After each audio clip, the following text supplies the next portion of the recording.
가을볕이 참 좋다는 생각을 했어요.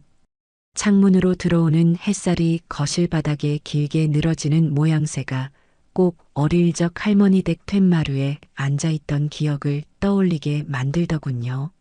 매일 아침 거의 비슷한 시간에 일어나 비슷한 하루를 보내지만 계절이 바뀌는 건 이렇게 사소한 풍경으로 문득 깨닫게 되곤 하죠. 아들 성태가 출근하고 어린 손주 민준이가 어린이집에 가고 나면 이 넓은 집에는 온전히 저 혼자만의 시간이 찾아옵니다. 적적하지 않냐고 묻는 사람도 있지만 저는 이 고요함이 참 좋아요. 좋아하는 라디오 방송을 작게 틀어놓고 집안 구석구석을 쓸고 닦다 보면 잡념도 사라지고 마음도 차분해지거든요. 올해로 70을 넘겼지만 아직 허리 하나는 꼿꼿하다고 자부합니다. 평생을 부지런히 움직이며 산 덕분인지 아니면 타고난 건강 체질인지는 몰라도요. 아들 내외와 함께 살기 시작한 지도 벌써 5년이 넘었네요. 처음엔 한 집에 사는 게 서로 불편하지 않을까 걱정도 많았지만 그래도 한 지붕 아래 아들, 며느리, 손주가 복닥거리며 사는 모습을 보는 게 제게는 큰 기쁨이죠. 물론 기쁨만 있는 건 아니랍니다. 세대가 다르고 살아온 환경이 다르니 어찌 생각까지 똑같을 수 있겠어요. 특히 며느리 영지에 대해서는 가끔 마음이 복잡해질 때가 있어요. 영지는 참 똑 부러지고 생활력 강한 아이예요. 자기 주장도 확실하고 손해도 절대 안 보려고 하죠. 요즘 세상 살려면 저렇게 야무져야 한다는 건 알지만 가끔은 그 모습이 좀 차갑게 느껴질 때가 있답니다. 돈 버는 일에 유독 관심이 많아서 결혼하고 나서도 쉬지 않고 이런저런 일을 벌였어요. 인터넷으로 물건을 떼다 팔기도 하고 잠시 작은 가게를 열었다가 접기도 했죠. 그 열정과 에너지는 참 대단하다고 생각해요. 다만 그 과정에서 너무 계산적이고 이익만 좇는 모습을 볼 때면 마음 한구석이 서늘해지곤 했습니다. 그래도 우리 성태가 좋다고 선택한 짝이고 제 눈에는 아직 철없는 손녀 같은 마음도 있어서 웬만한 일에는 그저 허허 웃고 넘기려고 노력하는 편이에요. 그날 아침도 여느 때와 다르지 않았어요. 성태는 회사 갈 준비를 서두르고 있었고 영지는 민준이 밥을 챙기느라 분주했죠.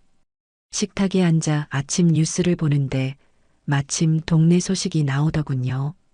우리 동네의 자랑, 제15회 들꽃 축제가 오늘부터 사흘간 중앙공원에서 열립니다.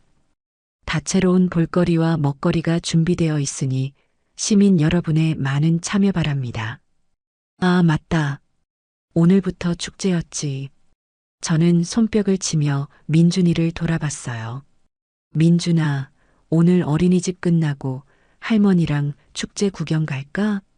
가서 솜사탕도 사 먹고 활짝 핀 꽃도 보자. 제 말에 민준이는 좋아서 방방 뛰며 네, 할머니. 좋아요. 를 외쳤습니다. 그 모습을 보던 영지가 숟가락을 탁 내려놓으며 말하더군요. 어머님, 민준이 데리고 그런 데 가시면 힘들어요. 사람도 많고 먼지도 많고 그냥 집에서 쉬세요. 모처럼 동네에서 크게 하는 축제인데 애한테 좋은 구경시켜주면 좋지. 내가 잘 데리고 다닐 테니 걱정 마라. 아니, 제 말은 그게 아니라 민준이 감기라도 걸리면 어떡해요. 그리고 제가 오늘 좀 바빠서 민준이 일찍 데리러 가기 힘들 것 같은데. 영지의 말투에는 늘 묘한 가시가 숨어 있어요. 걱정하는 말 같지만 들어보면 결국 자신의 편의를 먼저 생각하는 속내가 비치죠. 저는 그저 웃으며 대꾸했습니다. 걱정 마라. 내가 민준이 잘 씻기고 일찍 재울게. 너는 너 일 편하게 보고 와. 영지는 더는 아무 말 없이 입을 꾹 다물고 민준이 입에 밥을 밀어넣기만 했어요. 성태는 그저 멋쩍게 웃으며 제 눈치를 한번, 아내 눈치를 한번 살필 뿐이었죠. 늘 있는 일이었어요. 오후가 되자 제 마음은 아침의 작은 언쟁은 잊고 축제에 갈 생각으로 잔뜩 부풀어 올랐습니다. 민준이를 어린이집에서 데리고 나와 곧장 중앙공원으로 향했죠. 공원 입구부터 벌써 사람들로 북적이고 있었어요. 흥겨운 노랫소리가 울려 퍼지고 맛있는 냄새가 코를 간지렸습니다. 민준이는 제 손을 꼭 잡고 여기저기 구경하느라 정신이 없었어요. 할머니, 저거 봐요. 솜사탕? 아이의 손가락이 가리키는 곳에는 구름처럼 커다란 솜사탕이 뭉게뭉게 피어오르고 있었죠. 저는 지갑을 열어 민준이에게 토끼 모양 솜사탕을 하나 사서 안겨주었습니다. 아이가 행복해하는 모습을 보니 제 마음도 덩달아 즐거워졌어요. 그렇게 한참을 돌아다니며 축제 분위기를 만끽하고 있을 때였어요. 유난히 사람들이 길게 줄을 서 있는 곳이 눈에 띄더군요. 확성기를 통해 들려오는 쩌렁쩌렁한 목소리가 귀에 익었죠. 자, 김밥 맛보고 가세요. 대한민국에서 제일 맛있는 명품 김밥. 한 줄에 단돈 4,000원. 자, 줄 서세요, 줄 서. 가까이 다가가 보니 그 목소리의 주인공은 다름 아닌 제 며느리 영지였습니다. 영지는 머리에 알록달록한 두건을 두르고 앞치마를 야무지게 두른 채 땀을 뻘뻘 흘리며 김밥을 말고 있었어요. 그 옆에는 명품 프리미엄 김밥이라고 삐뚤빼뚤하게 쓰인 현수막이 걸려 있었고요. 저는 순간 제 눈을 의심했어요. 영지가 축제에서 장사를 한다는 이야기는 금시초문이었거든요. 언제 저런 걸 다 준비했나? 참 부지런하기도 하지. 처음에는 기특한 마음이 들었습니다. 저렇게 열심히 사는 모습이 예뻐 보이기도 했죠. 그런데 잠시 서서 지켜보는 동안 제 마음속에 무언가 불편한 감정이 스멀스멀 피어오르기 시작했어요. 영지의 손놀림이 어찌나 빠른지 미리 쌓아둔 밥에 무언가를 휙 올리고는 순식간에 김밥 한 줄을 말아냈습니다. 마침 제 앞에 있던 아주머니 한 분이 김밥을 사서 한 입 베어 무는 모습이 보였어요. 그런데 그 김밥의 속이 아무리 봐도 이상했습니다. 궁금증을 참지 못하고 저도 줄을 서서 기다렸어요. 민준이는 제 뒤에 숨어서 낯선 환경이 어색한지 제 옷자락만 꼭 붙잡고 있었죠. 한참을 기다려 제 차례가 되자 영지는 그제야 저를 발견하고는 얼굴이 순간 굳어지는 것 같았어요. 어머님? 여긴 어쩐 일이세요? 당황한 기색이 역력했지만 이내 아무렇지 않은 척 목소리를 가다듬더군요. 김밥 한 줄 주렴. 우리 민준이도 배고플 테니. 저는 일부러 아무것도 모르는 척 평소처럼 말하며 지갑에서 돈을 꺼냈습니다. 영지는 마지못해 김밥 한 줄을 썰어 플라스틱 용기에 담아 건넸어요. 저는 김밥을 받아들고 인적이 드문 벤치로 와서 앉았습니다. 그리고 용기 뚜껑을 열어보는 순간 저는 할 말을 잃고 말았어요. 하얀 밥 속에는 가느다란 노란 단무지 한 조각과 마치 실처럼 얇게 붙인 계란 지단 한 줄이 전부였습니다. 그 흔한 시금치나 당근, 해만 조각도 들어있지 않았죠. 이게 명품 프리미엄 김밥이라고? 그리고 이 김밥 한 줄의 가격이 4,000원이라고? 저는 믿을 수가 없었습니다. 이건 김밥이라고 부르기도 민망한 수준이었어요. 그냥 밥에 단무지를 싸서 김으로 만 것뿐인데 이걸 돈 받고 팔고 있다니. 심지어 축제라는 특수성을 이용해 터무니없는 가격을 매긴 것이죠. 제 얼굴이 화끈거려 견딜 수가 없었습니다. 이건 단순히 장사 수완이 좋은 게 아니었어요. 이건 사람들을 기만하는 행위였죠. 민준이가 배고프다고 보채는 바람에 김밥 한 조각을 입에 넣어주니 아이는 맛이 없는지 금세 뱉어버리더군요. 할머니, 맛없어. 안 먹을래. 저는 더 이상 그곳에 머물고 싶지 않았습니다. 영지를 아는 척하기도 모르는 척하기도 힘든 이 상황이 너무나 부끄럽고 창피했어요. 저는 민준이 손을 잡고 서둘러 축제 현장을 빠져나왔습니다. 집으로 돌아오는 내내 제 머릿속은 복잡한 생각들로 가득 찼어요. 내가 이걸 어떻게 받아들여야 할까? 아들에게 먼저 말을 해야 할까?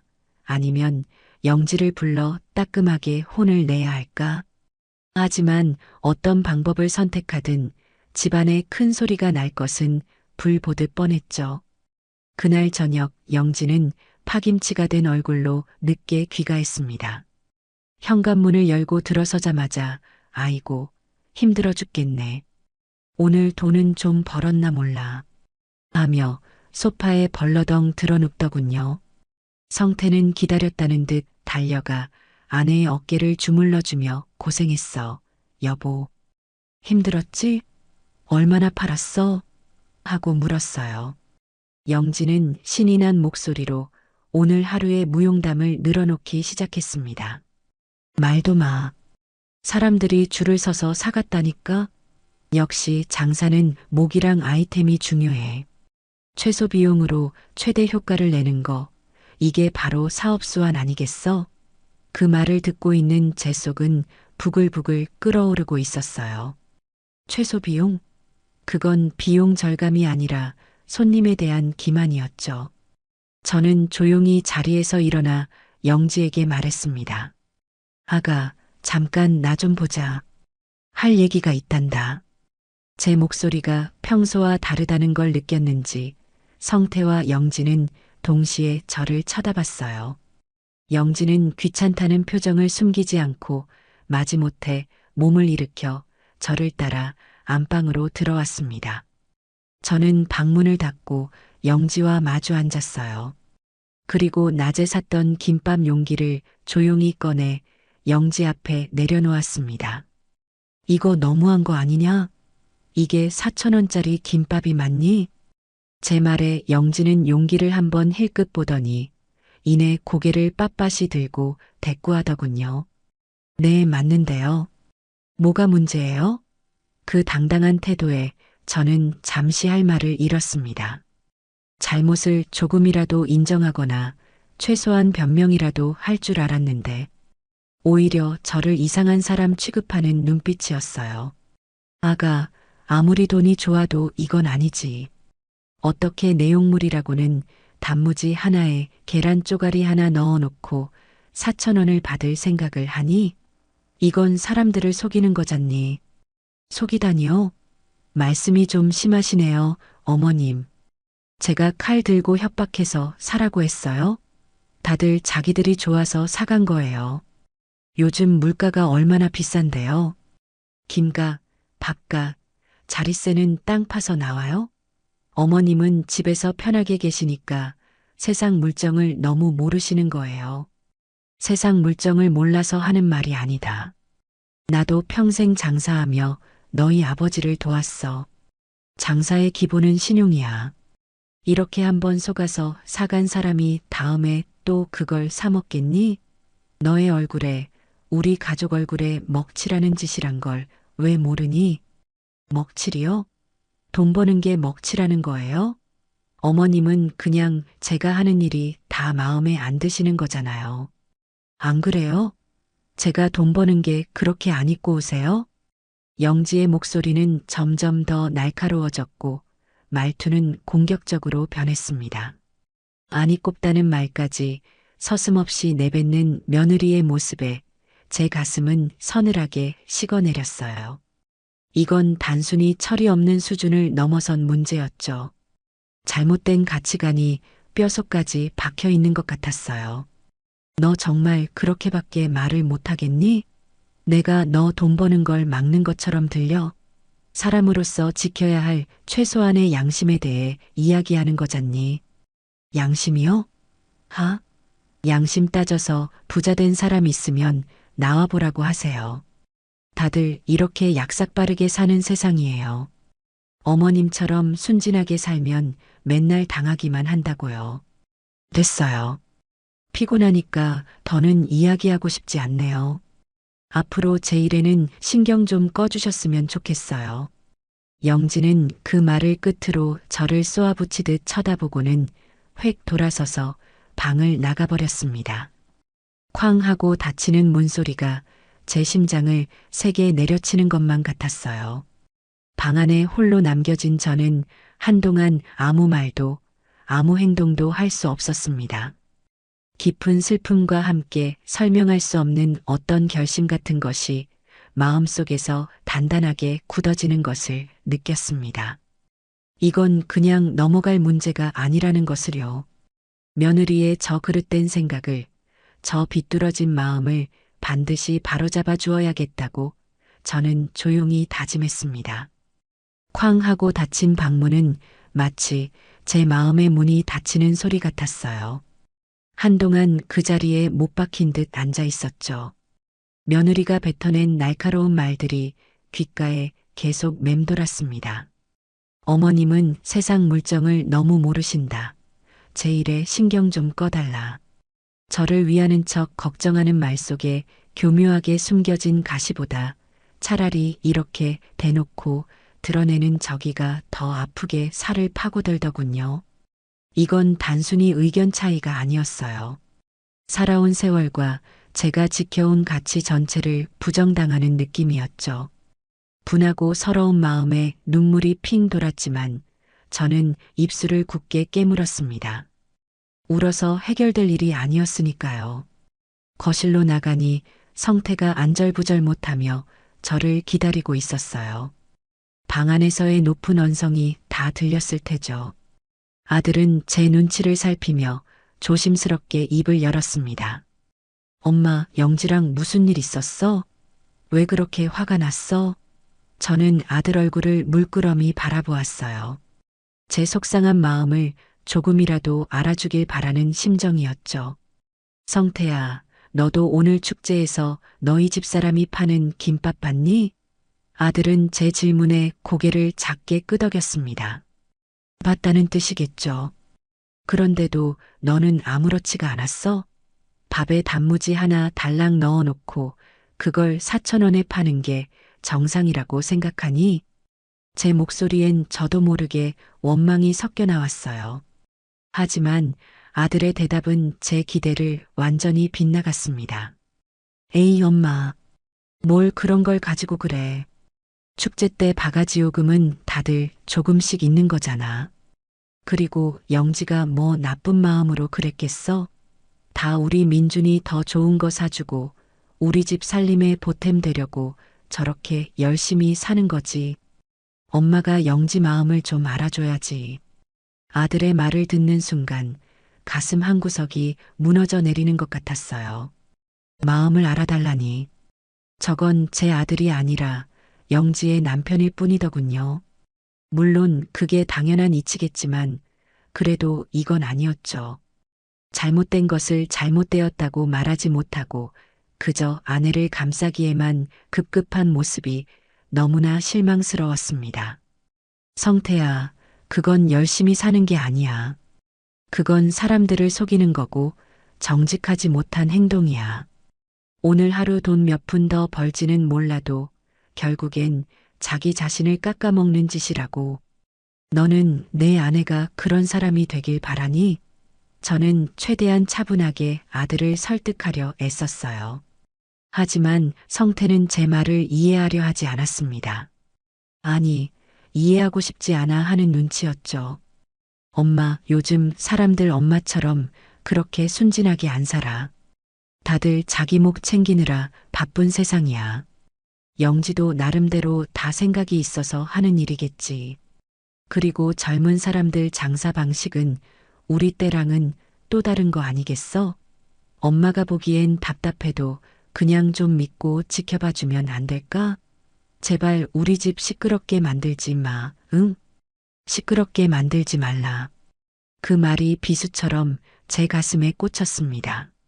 저는 그저 집안의 어른으로서, 인생의 선배로서 잘못된 길로 가는 자식에게 바른 길을 알려주고 싶었을 뿐인데 어느새 집안의 분란을 일으키는 잔소리꾼 늙은이가 되어 있었어요.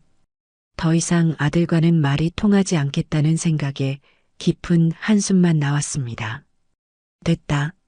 내가 너한테 무슨 말을 하겠니? 너는 그냥 평생 그렇게 내 안에 치마폭에 쌓여서 살아라. 저는 그 말을 남기고 제 방으로 들어와 버렸어요. 등 뒤로 엄마, 내 말은 그게 아니라 하고 외치는 아들의 목소리가 들렸지만 돌아보지 않았습니다. 이제 이 집에서 내 편은 아무도 없다는 외로움과 고립감이 파도처럼 밀려왔어요. 다음 날 아침 식탁의 공기는 얼음장처럼 차가웠습니다. 영지는 보란 듯이 저를 투명 인간 취급했고 성태는 양쪽 눈치를 보느라 밥이 코로 들어가는지 입으로 들어가는지 모르는 표정이었죠. 저 또한 굳이 먼저 말을 걸고 싶지 않았어요. 팽팽한 침묵 속에서 오직 민준이의 숟가락 소리만이 경쾌하게 울렸습니다. 그날 이후로 영지의 행동은 더욱 대담해졌어요. 마치 저에게 시위라도 하듯 매일 저녁 축제 장사 준비로 집안을 어수선하게 만들었죠. 거실 한가운데에 재료들을 늘어놓고 밤늦게까지 김을 자르고 단무지를 포장했어요. 그럴 때마다 저는 일부러 못 본 척 텔레비전 소리만 키웠습니다. 그러던 어느 날이었어요. 거실에서 소파에 앉아 뜨개질을 하고 있는데 주방 식탁에 앉아있던 영지가 갑자기 깔깔거리며 웃는 소리가 들렸어요. 스마트폰을 들여다보며 뭐가 그리 재미있는지 연신 키득거리고 있었죠. 자기야, 이것 좀 봐. 완전 대박이야. 내 김밥 먹어본 사람들이 남긴 후기인데 칭찬이 장난 아니야. 영지의 말에 성태가 다가가 스마트폰 화면을 함께 들여다보며 맞장구를 쳤습니다. 오, 진짜네. 살면서 먹어본 김밥 중에 제일 미니멀하고 깔끔한 맛이었어요. 요즘처럼 모든 과한 시대에 꼭 필요한 김밥. 다이어트 식단으로 최고. 다들 난리인데? 저는 어이가 없어서 저도 모르게 헛웃음이 나왔습니다. 미니멀한 맛? 다이어트 식단? 속이 텅텅 빈 김밥을 그런 식으로 포장하다니 정말 기가 막힐 노릇이었죠. 슬그머니 다가가 어깨너머로 그 화면을 훔쳐봤어요. 영지가 운영하는 SNS 계정이었습니다. 영진의 명품 김밥이라는 이름으로 그럴듯하게 꾸며놓았더군요. 축제에서 찍은 사진들, 사람들이 줄 서 있는 모습만 교묘하게 편집해서 올린 게시물들이 가득했어요. 그리고 그 밑에는 방금 성태가 읽어준 것과 같은 낯간지러운 칭찬 댓글들이 수십 개나 달려 있었죠. 하지만 누가 봐도 이상했어요. 댓글을 남긴 사람들의 계정을 눌러보니 대부분 만들어진 지 얼마 안 된 유령 계정이거나 서로가 서로의 게시물에 품앗이처럼 댓글을 달아주는 계정들이었습니다. 영지가 스스로 사람들을 동원해 거짓 후기를 만들어내고 있었던 겁니다. 더 기가 막힌 것은 따로 있었어요. 어떤 게시물에는 저를 겨냥한 듯한 글이 버젓이 올라와 있었죠. 해시태그 시월드 입성 해시태그 잔소리 폭격기 해시태그 꼰대는 되지 맙시다 같은 해시태그와 함께 좋은 뜻으로 시작한 일에 사사건건 간섭하고 구시대적 발상으로 발목 잡는 사람이 있다면 어떻게 해야 할까요? 유유 요즘 젊은 사람들의 열정과 도전을 구시대의 잣대로 평가하지 말아주세요. 라는 글이 적혀 있었어요. 익명이었지만 누가 봐도 저를 두고 쓴 글이라는 걸 알 수 있었죠. 그 글 밑에는 영지의 친구들인 듯한 사람들이 힘내. 너 잘못한 거 하나도 없어. 그런 말은 한 귀로 듣고 한 귀로 흘려버려. 같은 위로의 댓글을 달아놓고 있었습니다. 제 온몸의 피가 거꾸로 솟는 것 같았어요. 어른을 공경하기는커녕 자신의 잘못을 지적하는 시어머니를 온라인 공간에서 조롱거리로 만들고 있다니. 이건 선을 넘어도 한참 넘은 행동이었습니다. 저는 더 이상 참을 수가 없었어요. 그 자리에서 영지에게 소리쳤습니다. 아가, 너 지금 이게 무슨 짓이니? 어떻게 사람들 앞에서 나를 이런 식으로 우습게 만들 수가 있어? 제 고함에 영지는 놀란 기색도 없이 스마트폰에서 눈을 떼고 저를 빤히 쳐다보더군요. 그리고는 입꼬리를 비죽이며 말했습니다. 어머님, 이거 어머님 얘기라고는 안 했는데요? 왜 혼자 뜨끔해서 그러세요? 도둑이 제발 저리신 건 아니고요?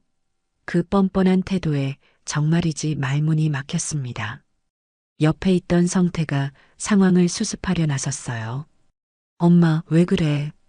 영지가 엄마 얘기한 거 아니래잖아.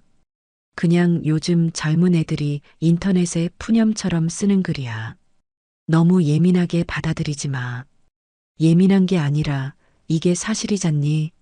내가 언제 너의 열정과 도전을 발목 잡았어? 잘못된 것을 잘못됐다고 말한 게 그렇게 큰 죄니? 그리고 이 가짜 후기들은 다 뭐고? 사람들 눈을 속여서 돈을 버는 게 그렇게 자랑스러워? 자랑스러운데요? 돈 버는 게 왜요? 돈 못 버는 게 창피한 거지. 어머님은 평생 돈 걱정 없이 편하게만 사셔서 제 마음을 절대 이해 못 하실 거예요. 어떻게든 아등바등 살아서 우리 민준이 남들 하는 거 다 해주려면 저는 이렇게라도 해야 돼요. 어머님처럼 고상하게 앉아서 양심 타령이나 하고 있을 여유가 저한테는 없다고요. 영지는 한치의 물러섬도 없이 제게 쏘아붙였습니다. 돈, 돈, 돈. 모든 대화의 끝은 결국 돈이었어요. 마치 돈이 모든 잘못을 정당화해주는 면죄부라도 되는 것처럼 말이죠. 저는 깨달았습니다. 더 이상의 대화는 무의미하다는 것을요. 영지는 자신의 행동이 무엇이 잘못되었는지 전혀 인지하지 못하고 있었고, 앞으로도 그럴 생각이 없어 보였어요. 아들 역시 아내의 잘못을 바로 잡아줄 의지가 없었죠. 이제 이 문제를 해결할 사람은 저 자신밖에 없다는 생각이 들었습니다. 이대로 며느리가 그릇된 길을 가도록 내버려 둘 수는 없었어요. 그건 영지를 위해서도 제 아들을 위해서도 그리고 아무것도 모르는 제 손주 민준이를 위해서도 결코 옳은 일이 아니었습니다. 그날 밤 저는 잠을 이룰 수가 없었습니다. 방에 누워 뒤척이다가 결국 조용히 거실로 나왔어요.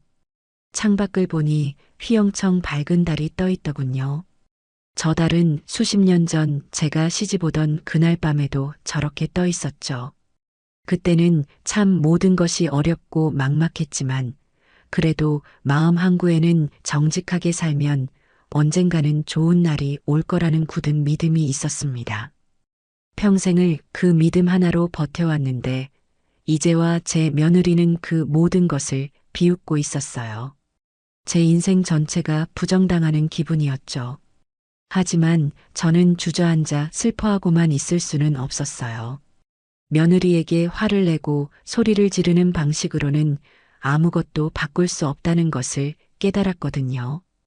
영지는 제 말을 꼰대의 잔소리로만 치부할 테니까요. 그렇다면 다른 방법을 찾아야 했습니다. 말이 아닌 행동으로 보여주는 수밖에요.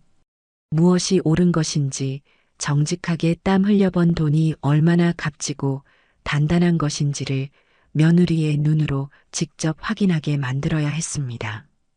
저는 굳게 결심했어요. 이건 영지와의 싸움이 아니라 제가 평생 지켜온 가치를 지키기 위한 싸움이라고요. 그리고 그 싸움에서 저는 절대로 지지 않을 것이었습니다. 굳은 결심과 함께 맞이한 다음 날 아침, 제 마음은 오히려 비장할 만큼 차분했어요. 더 이상 며느리와의 감정적인 다툼에 에너지를 쏟고 싶지 않았죠. 어제와 같은 냉랭한 분위기 속에서 아침 식사를 마친 뒤 저는 조용히 외출 준비를 했습니다. 어디 가시게요? 무심한 척 영지가 물었지만 그 목소리에는 경계심이 살짝 묻어 있었어요. 제가 또 무슨 일을 벌일까 싶어 떠보는 것이겠죠. 응, 바람도 쐴 겸 시장이나 한 바퀴 돌고 오려고. 저는 아무렇지 않게 대답하고 현관문을 나섰습니다. 제 목적지는 단순한 시장 구경이 아니었어요. 지금 상황을 제대로 파악하기 위한 정보 수집의 시작이었죠. 저는 평생을 이 동네에서 살았기 때문에 시장 상인들 대부분과는 안면이 있는 사이였어요. 가장 먼저 30년 넘게 한자리에서 채소를 팔고 있는 옥인의 야채 가게로 향했습니다. 가게 주인 옥이 엄마는 저를 보자마자 반갑게 맞아주었죠.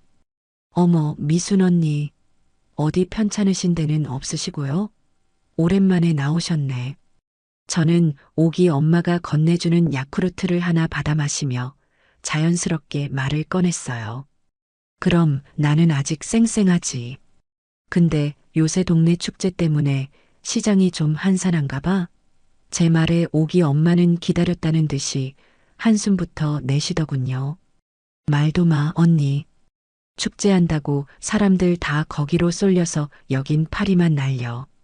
그렇다고 축제 가서 장사하는 사람들도 다 재미 보는 건 아닌가 봐. 저는 이때다 싶어 모르는 척 물었습니다. 왜? 축제면 사람 많아서 장사 잘 되지 않아? 옥이 엄마는 목소리를 낮추며 주변을 한번 쓱 둘러보더니 제게로 바싹 다가와 속삭였어요. 언니, 혹시 들었어? 언니네 며느님도 거기서 김밥 장사한다며? 저는 고개를 끄덕였습니다. 응, 나도 구경 갔다가 봤지. 아주 야무지게 잘하더라고. 제 말에 옥이 엄마는 혀를 끌끌 차며 말했어요. 야무진 게 아니라 아주 야가 빠진 거지. 언니한테는 미안한 말이지만 동네 사람들 사이에서 벌써 말 나왔어. 김밥 속에 든 거라곤 단무지 하나밖에 없는데 그걸 4,000원씩이나 받는다고. 한번 사 먹은 사람들은 다들 학을 떼고 다시는 안 쳐다본대. 근데 처음 온 외지 사람들은 모르고 사 먹는 거지. 그런 식으로 장사하면 동네 축제 이미지만 나빠지는 거야. 정직하게 장사하는 우리 같은 사람들까지 덩달아 욕먹는다니까. 옥이 엄마의 말은 제가 예상했던 것과 정확히 일치했어요. 다른 상인들의 생각도 궁금해졌죠. 저는 옥인의 가게를 나와 시장 안쪽으로 더 깊숙이 들어갔습니다. 수십 년째 매일 아침 직접 두부를 만들어 파는 왕고집 손두부 사장님, 정직한 재료만 쓴다고 자부심이 대단한 진짜 방앗간 아저씨를 차례로 만났어요. 그들 역시 비슷한 이야기를 하더군요.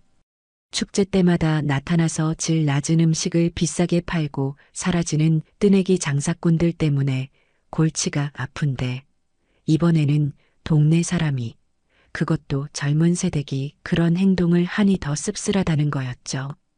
그들의 말을 통해 저는 확신을 얻었습니다. 이건 저 혼자만의 문제가 아니라 정직하게 살아가는 많은 이웃들의 문제이기도 하다는 것을요. 시장을 한 바퀴 돌고 나니 마음은 더 무거워졌지만 한편으로는 제 결심이 틀리지 않았다는 안도감도 들었어요. 지친 다리를 쉬어갈 겸 시장 어귀에 새로 생긴 작은 카페로 들어갔습니다. 소인의 쉼터라는 간판이 정겨운 곳이었죠. 문을 열고 들어서니 향긋한 커피 향과 함께 어서 오세요 하는 맑은 목소리가 저를 맞았습니다. 카운터에는 앳돼 보이는 젊은 아가씨가 환한 미소로 서 있었어요. 어머님, 처음 뵙는 것 같아요. 따뜻한 차 한 잔 드릴까요? 싹싹하고 부침성 있는 모습이 참 예뻐 보였죠. 저는 대추차 한 잔을 주문하고 창가 자리에 앉았습니다. 카페 안은 아기자기하고 따뜻한 분위기로 꾸며져 있었어요. 잠시 뒤 앳된 사장님이 직접 차를 가져다 주며 제 앞에 조심스럽게 앉더군요.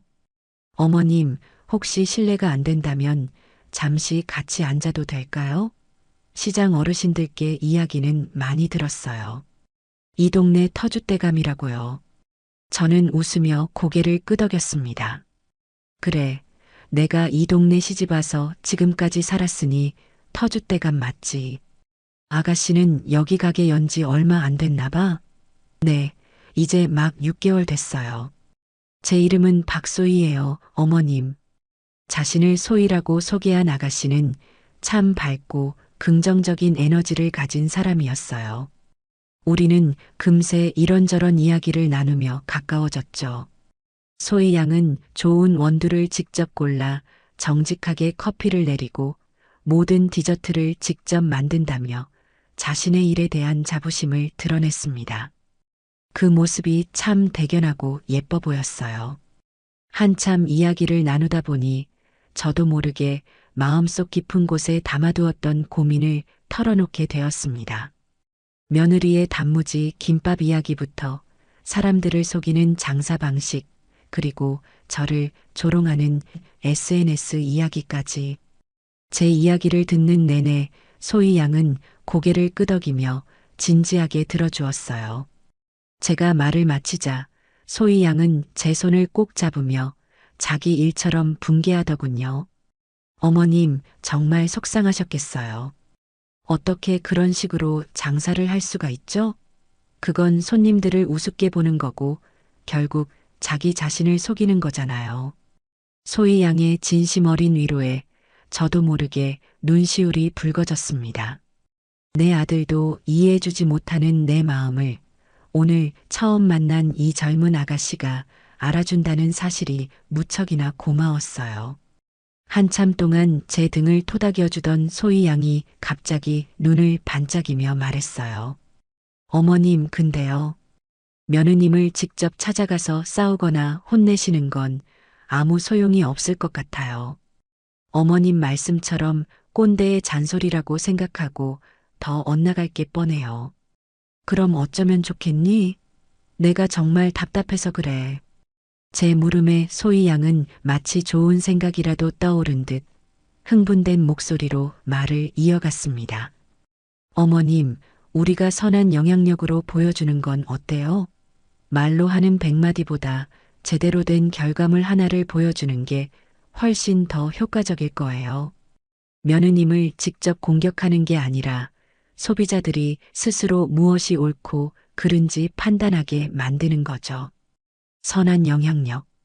생소한 단어였지만 그 의미는 가슴에 와닿았어요. 그게 구체적으로 어떻게 하는 건데? 다음 축제 때 우리가 진짜 제대로 된 음식을 만들어 파는 거예요. 어머님의 손맛과 연륜에 제가 가진 젊은 감각과 SNS 홍보 능력을 합치는 거죠. 이게 진짜 정성이고 이게 진짜 맛이다라는 걸 사람들한테 확실하게 보여주는 거예요. 그러면 며느님도 분명 느끼는 게 있을 거예요. 사람들이 왜 자기 김밥이 아니라 우리 음식을 선택하는지를요. 소희 양의 제안은 제 머리를 망치로 한 대 꽝 하고 때리는 것 같은 충격을 주었습니다. 왜 그 생각을 못했을까요? 며느리와 얼굴을 붉히며 싸우는 대신 보란 듯이 실력으로 정성으로 보여준다. 그것이야말로 가장 현명하고 통쾌한 방법이 될 수 있겠다는 생각이 들었어요. 어둠을 탓하기보다 작은 촛불 하나를 켜는 것. 바로 그거였죠. 제 마음속에 희미하게 타오르던 결심의 불씨가 소희 양의 제안으로 인해 커다란 횃불처럼 활활 타오르기 시작했습니다. 아가씨, 아니 소희 양. 정말 좋은 생각이야. 나 한번 해볼래. 소희 양이 좀 도와줄 수 있겠니? 제 말에 소희 양은 환하게 웃으며 대답했어요. 당연하죠, 어머님. 저만 믿으세요. 우리 한번 제대로 보여주자고요. 그 순간 우리는 나이를 뛰어넘어 같은 목표를 가진 든든한 동지가 되었습니다. 소희 양이라는 천군만마를 얻은 저는 그날 이후로 완전히 새로운 사람이 되었어요. 더 이상 며느리의 행동에 일희일비하며 속을 끓이지 않았죠. 대신 제 머릿속은 온통 어떻게 하면 사람들에게 진짜 맛과 정성을 보여줄 수 있을까 하는 생각으로 가득 찼습니다. 소희 양과 저는 매일 오후 그녀의 카페에 모여 머리를 맞대고 작전을 짜기 시작했어요. 소희 양은 젊은 사람답게 노트북을 펼쳐놓고 시장 분석, 예상 고객층, 홍보 전략 같은 것들을 체계적으로 정리해 나갔습니다. 저는 그런 소희 양의 모습을 보며 요즘 젊은이들의 똑똑함에 감탄하면서도 한편으로는 영지도 저런 재능을 좋은 방향으로 썼다면 얼마나 좋았을까 하는 아쉬움이 들었죠. 어머님, 일단 우리만의 시그니처 메뉴, 그러니까 대표 메뉴가 있어야 해요. 사람들이 딱 들으면 아, 그거 하고 무릎을 탁 칠 만한 강력한 한 방이 필요하다고요. 소희 양의 말에 저는 깊은 고민에 빠졌습니다. 제가 평생 해온 음식들이 머릿속을 스쳐 지나갔어요. 잔치국수, 녹두전, 식혜. 다 자신 있는 음식들이었지만 며느리의 단무지 김밥에 맞설 만한 상징적인 메뉴는 역시 김밥이어야 한다는 생각이 들었습니다. 가짜 김밥에게 진짜 김밥의 맛이 무엇인지 제대로 보여줘야 했으니까요. 그날 밤 저는 잠든 가족들을 뒤로하고 안방 장롱 깊숙한 곳을 뒤지기 시작했어요. 먼지 쌓인 옷상자들을 몇 개 드러내자 마침내 제가 찾던 낡은 오동나무 상자가 모습을 드러냈습니다. 상자를 열자 세월의 흔적이 고스란히 묻어나는 낡은 공책 한 권이 눈에 들어왔죠. 바로 돌아가신 제 친정 어머니께서 평생을 식당을 운영하며 손으로 직접 기록하신 요리 비법 노트였습니다. 한 장 한 장 넘길 때마다 어머니의 땀과 정성이 고스란히 느껴지는 것 같았어요. 달고 다른 종이 위에는 삐뚤빼뚤한 글씨로 각종 양념의 황금 비율, 재료를 손질하는 비법, 손님을 대하는 마음가짐 같은 것들이 빼곡하게 적혀 있었죠. 이건 단순한 요리책이 아니었어요. 제게는 어머니의 유산이자 제가 살아온 정직한 삶의 뿌리 그 자체였습니다. 저는 노트에 김밥편을 펼쳤습니다. 거기에는 김밥의 생명은 밥이라는 문장이 가장 먼저 적혀 있었어요. 고슬고슬하게 지은 밥에 좋은 참기름과 볶은 소금, 그리고 약간의 설탕과 식초로 밑간을 해야 밥알이 살아있고 쉽게 쉬지 않는다. 시금치는 너무 무르지 않게 살짝 데쳐 물기를 꽉 짜야 하고 당근은 가늘게 채 썰어 기름에 살짝 볶아야 단맛이 살아난다. 우엉은 간장에 달짝지근하게 졸여내고 계란 지단은 두툼하게 부쳐내야 씹는 맛이 좋다.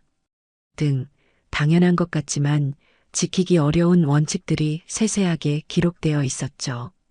저는 그 노트를 가슴에 꼭 품었어요.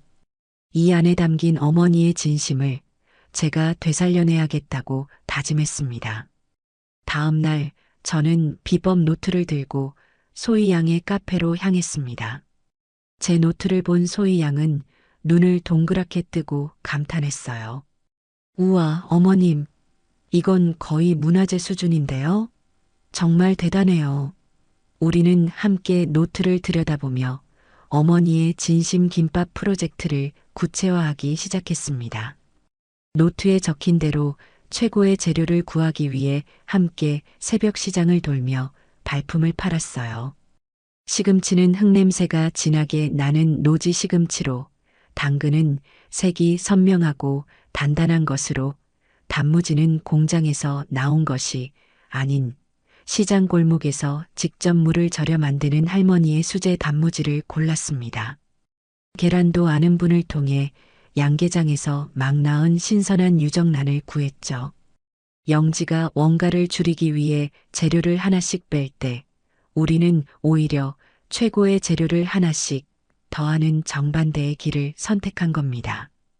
재료 준비가 끝나고 드디어 김밥을 만들어 보는 날이 왔어요. 저는 소희 양에게 어머니의 비법을 하나하나 전수해 주었습니다. 밥에 배합초를 섞는 법, 시금치를 간간하게 무치는 법, 우엉을 윤기나게 조리는 법까지. 소희 양은 똑똑한 아이답게 금세 따라했고 저의 오랜 경험과 소희 양의 젊은 감각이 더해지자 놀라운 결과물이 탄생했어요. 시금치, 당근, 우엉, 계란, 단무지, 그리고 맛살까지 총 6가지의 속 재료가 꽉 찬, 보기만 해도 군침이 도는 김밥이었죠. 한 입 베어 무는 순간 입안에서 각 재료의 맛이 환상적으로 어우러졌습니다. 이건 그냥 김밥이 아니었어요. 정성과 진심이 담긴 하나의 요리였죠. 어머님, 이거 정말 제가 살면서 먹어본 김밥 중에 최고예요. 이건 무조건 성공해요. 소희 양은 아이처럼 팔짝팔짝 뛰며 기뻐했습니다. 우리의 김밥이 완성되자 소희 양은 곧바로 다음 단계로 넘어갔어요. 어머님, 우리 둘만의 힘으로는 부족해요. 이 축제를 진정한 동네 잔치로 만들기 위해서는 뜻을 같이 하는 분들이 더 필요해요. 소희 양은 자신의 카페에 찾아오는 젊은 사장님들에게, 저는 시장에서 오랫동안 알고 지낸 상인들에게 우리의 계획을 알리기 시작했습니다. 처음에는 다들 반신반의하는 눈치였어요. 괜히 나섰다가 시끄러운 일에 휘말리기 싫다는 사람도 있었죠. 하지만 우리가 만든 어머니의 진심 김밥을 맛보여주고 우리의 진심을 설명하자 사람들의 마음이 조금씩 움직이기 시작했습니다. 가장 먼저 동참 의사를 밝힌 것은 왕고집 손두부 사장님이었어요. 안 그래도 축제 때마다 양심 없이 장사하는 사람들 때문에 속이 상했는데 김 여사님이 이렇게 나서주시니 제가 힘을 보태야죠. 우리 국산 콩으로 만든 뜨끈한 순두부로 사람들에게 진짜 고소한 맛이 뭔지 보여줍시다. 그 뒤를 이어 매일 아침 신선한 닭으로만 닭강정을 튀기는 총각내 닭강정 사장도 합류했습니다. 저도 껴주세요. 냉동 닭으로 만든 퍽퍽한 닭강정이랑은 차원이 다른 맛을 보여드리겠습니다. 그렇게 떡볶이 가게 아주머니, 수제, 어묵 가게 아저씨까지 정직하게 장사를 해오던 동네 상인들이 하나둘씩 우리 편이 되어 주었어요. 우리는 스스로를 정직한 먹거리 연대라고 이름 붙였습니다. 혼자라고 생각했던 외로운 싸움이 어느새 든든한 동지들과 함께하는 즐거운 축제가 되어가고 있었습니다. 소희 양의 카페에 모인 우리는 다음 축제 때 선보일 각자의 메뉴를 점검하고 부스를 어떻게 꾸밀지 의논하며 웃음꽃을 피웠습니다.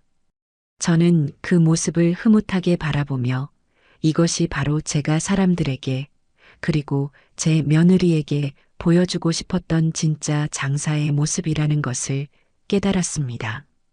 저와 소희 양 그리고 정직한 먹거리 연대 동지들의 움직임이 며느리인 영지의 귀에 들어가는 데는 그리 오랜 시간이 걸리지 않았어요. 세상에 비밀은 없고 특히나 한 달이 건너면 모두 아는 사이인 좁은 동네에서는 더욱 그랬죠. 아마 시장에 장 보러 나갔다가 누군가에게 언뜻 이야기를 전해 들었을 겁니다. 그날 저녁 집에 돌아온 영지의 얼굴에는 노골적인 비웃음과 경계심이 뒤섞여 있었습니다. 평소에는 거실에 있는 저를 본체만 채하던 아이가 그날은 일부러 제 앞에 와서 팔짱을 끼고 서더군요. 어머님, 요새 시장분들이랑 아주 재미있는 모임을 시작하셨다면서요? 무슨 정직한 먹거리연데? 이름 한번 거창하네요. 무슨 독립투사라도 되시는 줄 알겠어요. 영지의 말투에는 조롱이 가득했습니다. 저는 뜨개질하던 손을 멈추고 조용히 영지를 올려다보았어요. 여기서 같이 흥분해서 언성을 높이면 지는 것이고 제가 원하는 그림이 아니었죠. 저는 그저 옅은 미소를 지으며 대답했습니다. 재미있는 모임이라기보다는 뜻이 맞는 사람들끼리 좋은 음식을 만들어 보자는 소박한 다짐 같은 거지. 너도 장사하는 사람이니 잘 알지 않니? 정직한 재료로 정성을 다하면 손님들이 먼저 알아준다는 걸 말이야. 제 차분한 대답이 오히려 영지의 심기를 더 불편하게 만든 모양이었어요. 영지는 코웃음을 치며 목소리를 높였습니다. 하? 정성이요? 어머님, 요즘 세상에 정성 타령하다가는 가게 문 닫기 십상이에요. 손님들은요, 정성 같은 거 몰라요.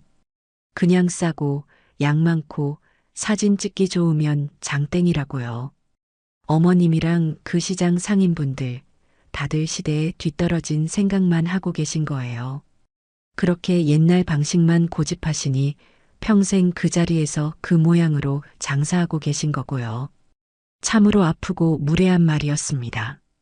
평생을 한자리에서 묵묵히 자기 일을 해온 사람들의 삶을 그 모양이라고 폄하하다니. 하지만 저는 화를 내는 대신 오히려 영지가 안쓰럽다는 생각이 들었어요. 눈앞의 이익에 눈이 멀어 더 소중한 가치를 보지 못하는 저 아이가 길을 잃고 헤매는 어린아이처럼 보였거든요. 그렇게 생각할 수도 있겠구나. 하지만 사람마다 중요하게 생각하는 가치는 다른 거란다. 우리는 우리가 옳다고 믿는 방식으로 한번 해보려는 것뿐이야. 너도 너가 옳다고 믿는 방식대로 열심히 하렴. 저는 더 이상 영지와 말을 섞고 싶지 않아 다시 뜨개질에 집중했습니다. 제 무심한 태도에 김이 샌 듯 영지는 두고 보세요. 누가 옳은지 결과가 말해줄 테니까 하는 말을 남기고는 제 방으로 획 들어가 버렸습니다. 그날 이후 영지는 이전보다 더욱 수상한 컨설턴트에게 의지하기 시작했어요. 제가 없는 시간에도 거실에서 스피커폰으로 통화하는 소리가 종종 들려왔죠. 저는 방 안에서 조용히 그 대화 내용을 엿들을 수 있었습니다. 수화기 너머의 남자는 아주 매끄럽고 자신감 넘치는 목소리로 영지를 부추기고 있었어요. 사장님, 그런 구닥다리 경쟁자들은 신경 쓰실 필요 전혀 없습니다. 그분들은 과거에 갇혀 사는 분들이고 우리는 미래를 보고 비즈니스를 하는 거잖아요. 그렇죠? 네, 컨설턴트님. 맞아요. 근데 자꾸 주변에서 뭐라고 하니까 저도 좀 신경이 쓰여서요. 신경 쓰지 마세요. 그건 그 사람들이 사장님의 뛰어난 사업 수완을 질투해서 그러는 겁니다. 자, 이럴 때일수록 우리는 더욱더 파격적인 전략으로 나가야 합니다. 무언가 절감, 더 확실하게 들어가야 해요. 제가 저번에 말씀드린 가성비 끝판왕 레시피 기억나시죠? 단무지요? 그것도 반으로 더 쪼개세요. 계란 지단은요? 아예 빼버리고 노란색 치자, 물로 밥에 색을 입히는 건 어떨까요? 사람들은 속을 보기 전까지는 모릅니다. 겉모습이 그럴듯하면 다 속게 되어 있어요. 이게 바로 마케팅의 기본입니다. 저는 그 말을 듣고 경악을 금치 못했습니다. 단무지를 반으로 쪼개고 계란 대신 치자, 물로 색을 내라니. 그건 사기를 넘어서 손님을 완벽하게 우롱하는 처사였죠. 그런데도 영지는 그 말을 철석같이 믿고 있었어요. 와, 역시 컨설턴트님은 천재이신 것 같아요. 어떻게 그런 생각을 하셨어요? 당장 그렇게 해봐야겠어요. 영지의 목소리에는 감탄과 존경심이 가득했습니다. 저는 저 컨설턴트라는 사람이 보통 사기꾼이 아니라는 것을 직감했어요. 사람의 욕심과 불안감을 교묘하게 파고들어 잘못된 길로 이끄는 아주 질이 나쁜 사람이었죠. 성태 역시 아내의 이런 변화를 지켜보며 점점 불안감을 느끼기 시작했습니다. 처음에는 아내 편을 들며 저를 나무라던 아들이었지만 정직한 먹거리 연대의 진심 어린 활동과 영지의 상식 이하의 장사 준비 과정을 동시에 지켜보면서 마음속에 혼란이 생긴 것 같았어요. 하루는 영지가 보이지 않는 틈을 타 부엌에서 저녁 준비를 하는 제게 다가와 조심스럽게 말을 걸더군요. 엄마, 요즘 시장분들이랑 하시는 거 힘드시진 않으세요? 힘들 게 뭐 있니? 좋은 사람들이랑 좋은 음식 만드는 일인데 오히려 재미있고 활력이 넘친다. 그래도 영지가 엄마 하는 일 때문에 스트레스를 많이 받는 것 같아요. 자꾸 엄마랑 비교당하는 것 같다고. 성태야, 내가 너희 집사람이랑 경쟁하자고 시작한 일 같니? 나는 그저 사람들이 안심하고 먹을 수 있는 정성이 담긴 음식을 대접하고 싶을 뿐이야. 너의 아내가 그걸 경쟁으로 받아들인다면 그건 너의 아내 마음이 비뚤어져 있다는 증거겠지. 그래도 엄마, 영지가 요새 좀 이상해요. 자꾸 인터넷에 이상한 컨설턴트라는 사람이랑 통화하면서 말도 안 되는 계획들을 세우는 것 같아요. 제가 옆에서 보기에도 좀 심하다 싶은데 말을 해도 듣지를 않으니 아들의 목소리에는 깊은 걱정이 묻어 있었습니다. 저는 이때다 싶어 아들의 마음을 단단히 붙잡아야겠다고 생각했어요. 성태야, 너는 내 아내를 사랑하지? 그리고 우리 민준이도 바르고 정직한 아이로 키우고 싶을 테고. 아들은 고개를 끄덕였습니다. 그렇다면 남편으로서, 아비로서 바로잡아줘야 할 것이 있는 거야. 지금 영지는 잘못된 길로 가고 있어. 눈앞에 돈 몇 푼에 양심을 파는 행동을 하고 있단 말이다. 너라도 정신 차리고 아내를 설득해야지. 언제까지 그렇게 아내 눈치만 보면서 끌려다닐 거니? 제 진심 어린 충고에 성태는 아무 말도 하지 못하고 고개만 푹 숙였습니다. 그날 밤 안방에서 성태와 영지가 다투는 소리가 들려왔어요. 아마 성태가 용기를 내어 영지에게 한마디 한 모양이었죠. 여보, 당신 정말 이대로 괜찮은 거야? 엄마가 하시는 것 좀 봐. 동네 사람들 다 엄마 칭찬하고 응원하는데 당신은 자꾸 이상한 방법으로만 가려고 하잖아. 내가 봐도 그 김밥은 너무 심했어. 컨설턴트라는 사람 말만 듣지 말고 우리 좀 정직하게 해보면 안 될까? 뭐, 정직하게? 너 지금 누구 편드는 거야? 내가 이렇게까지 하는 게 다 누구 때문인데. 너가 벌어다 주는 돈으로 우리 민준이 학원 하나 제대로 보낼 수 있을 것 같아? 내가 이렇게 악착같이 벌어야 이 집이 굴러가는 거 아니냐고. 근데 이제 와서 너까지 우리 엄마 편을 들어? 너 정말 나한테 실망이다. 그런 뜻이 아니잖아. 돈 버는 건 좋은데 방법이 틀렸다는 거지. 왜 내 말을 그렇게 들어? 그 컨설턴트라는 사람, 내가 보기엔 사기꾼 같아. 당신 돈만 뜯어내려는 속셈이라고. 시끄러워. 너가 뭘 알아? 컨설턴트님은 내 능력을 알아봐주는 유일한 사람이야. 너랑 어머님은 맨날 나를 무시하고 비난하기만 하잖아. 다 필요 없어. 나는 내 방식대로 성공해서 너랑 어머님 코를 납작하게 만들어줄 테니까 두고 봐. 두 사람의 고성은 한참 동안이나 계속되었고 결국 영지의 울음소리와 함께 방문이 세게 닫히는 소리로 끝이 났습니다. 저는 거실 소파에 앉아 그 모든 것을 들으며 조용히 눈을 감았어요. 아들이 안쓰럽고 영지가 밉기도 했지만 어쩌면 이것이 모든 것을 제자리로 돌려놓기 위해 반드시 거쳐야 할 과정이라는 생각이 들었습니다. 폭풍이 지나가야 땅이 굳어지는 법이니까요. 제 마음은 고요한 호수처럼 잔잔했습니다. 이제 주사위는 던져졌고 저는 그저 묵묵히 제가 해야 할 일을 해나갈 뿐이었습니다.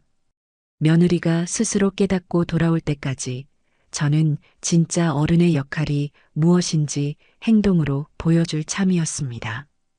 다음 축제가 열리기 정확히 일주일 전 우리 정직한 먹거리 연대는 비장의 무기를 먼저 선보이기로 했어요. 바로 미리 보기 시식회였죠.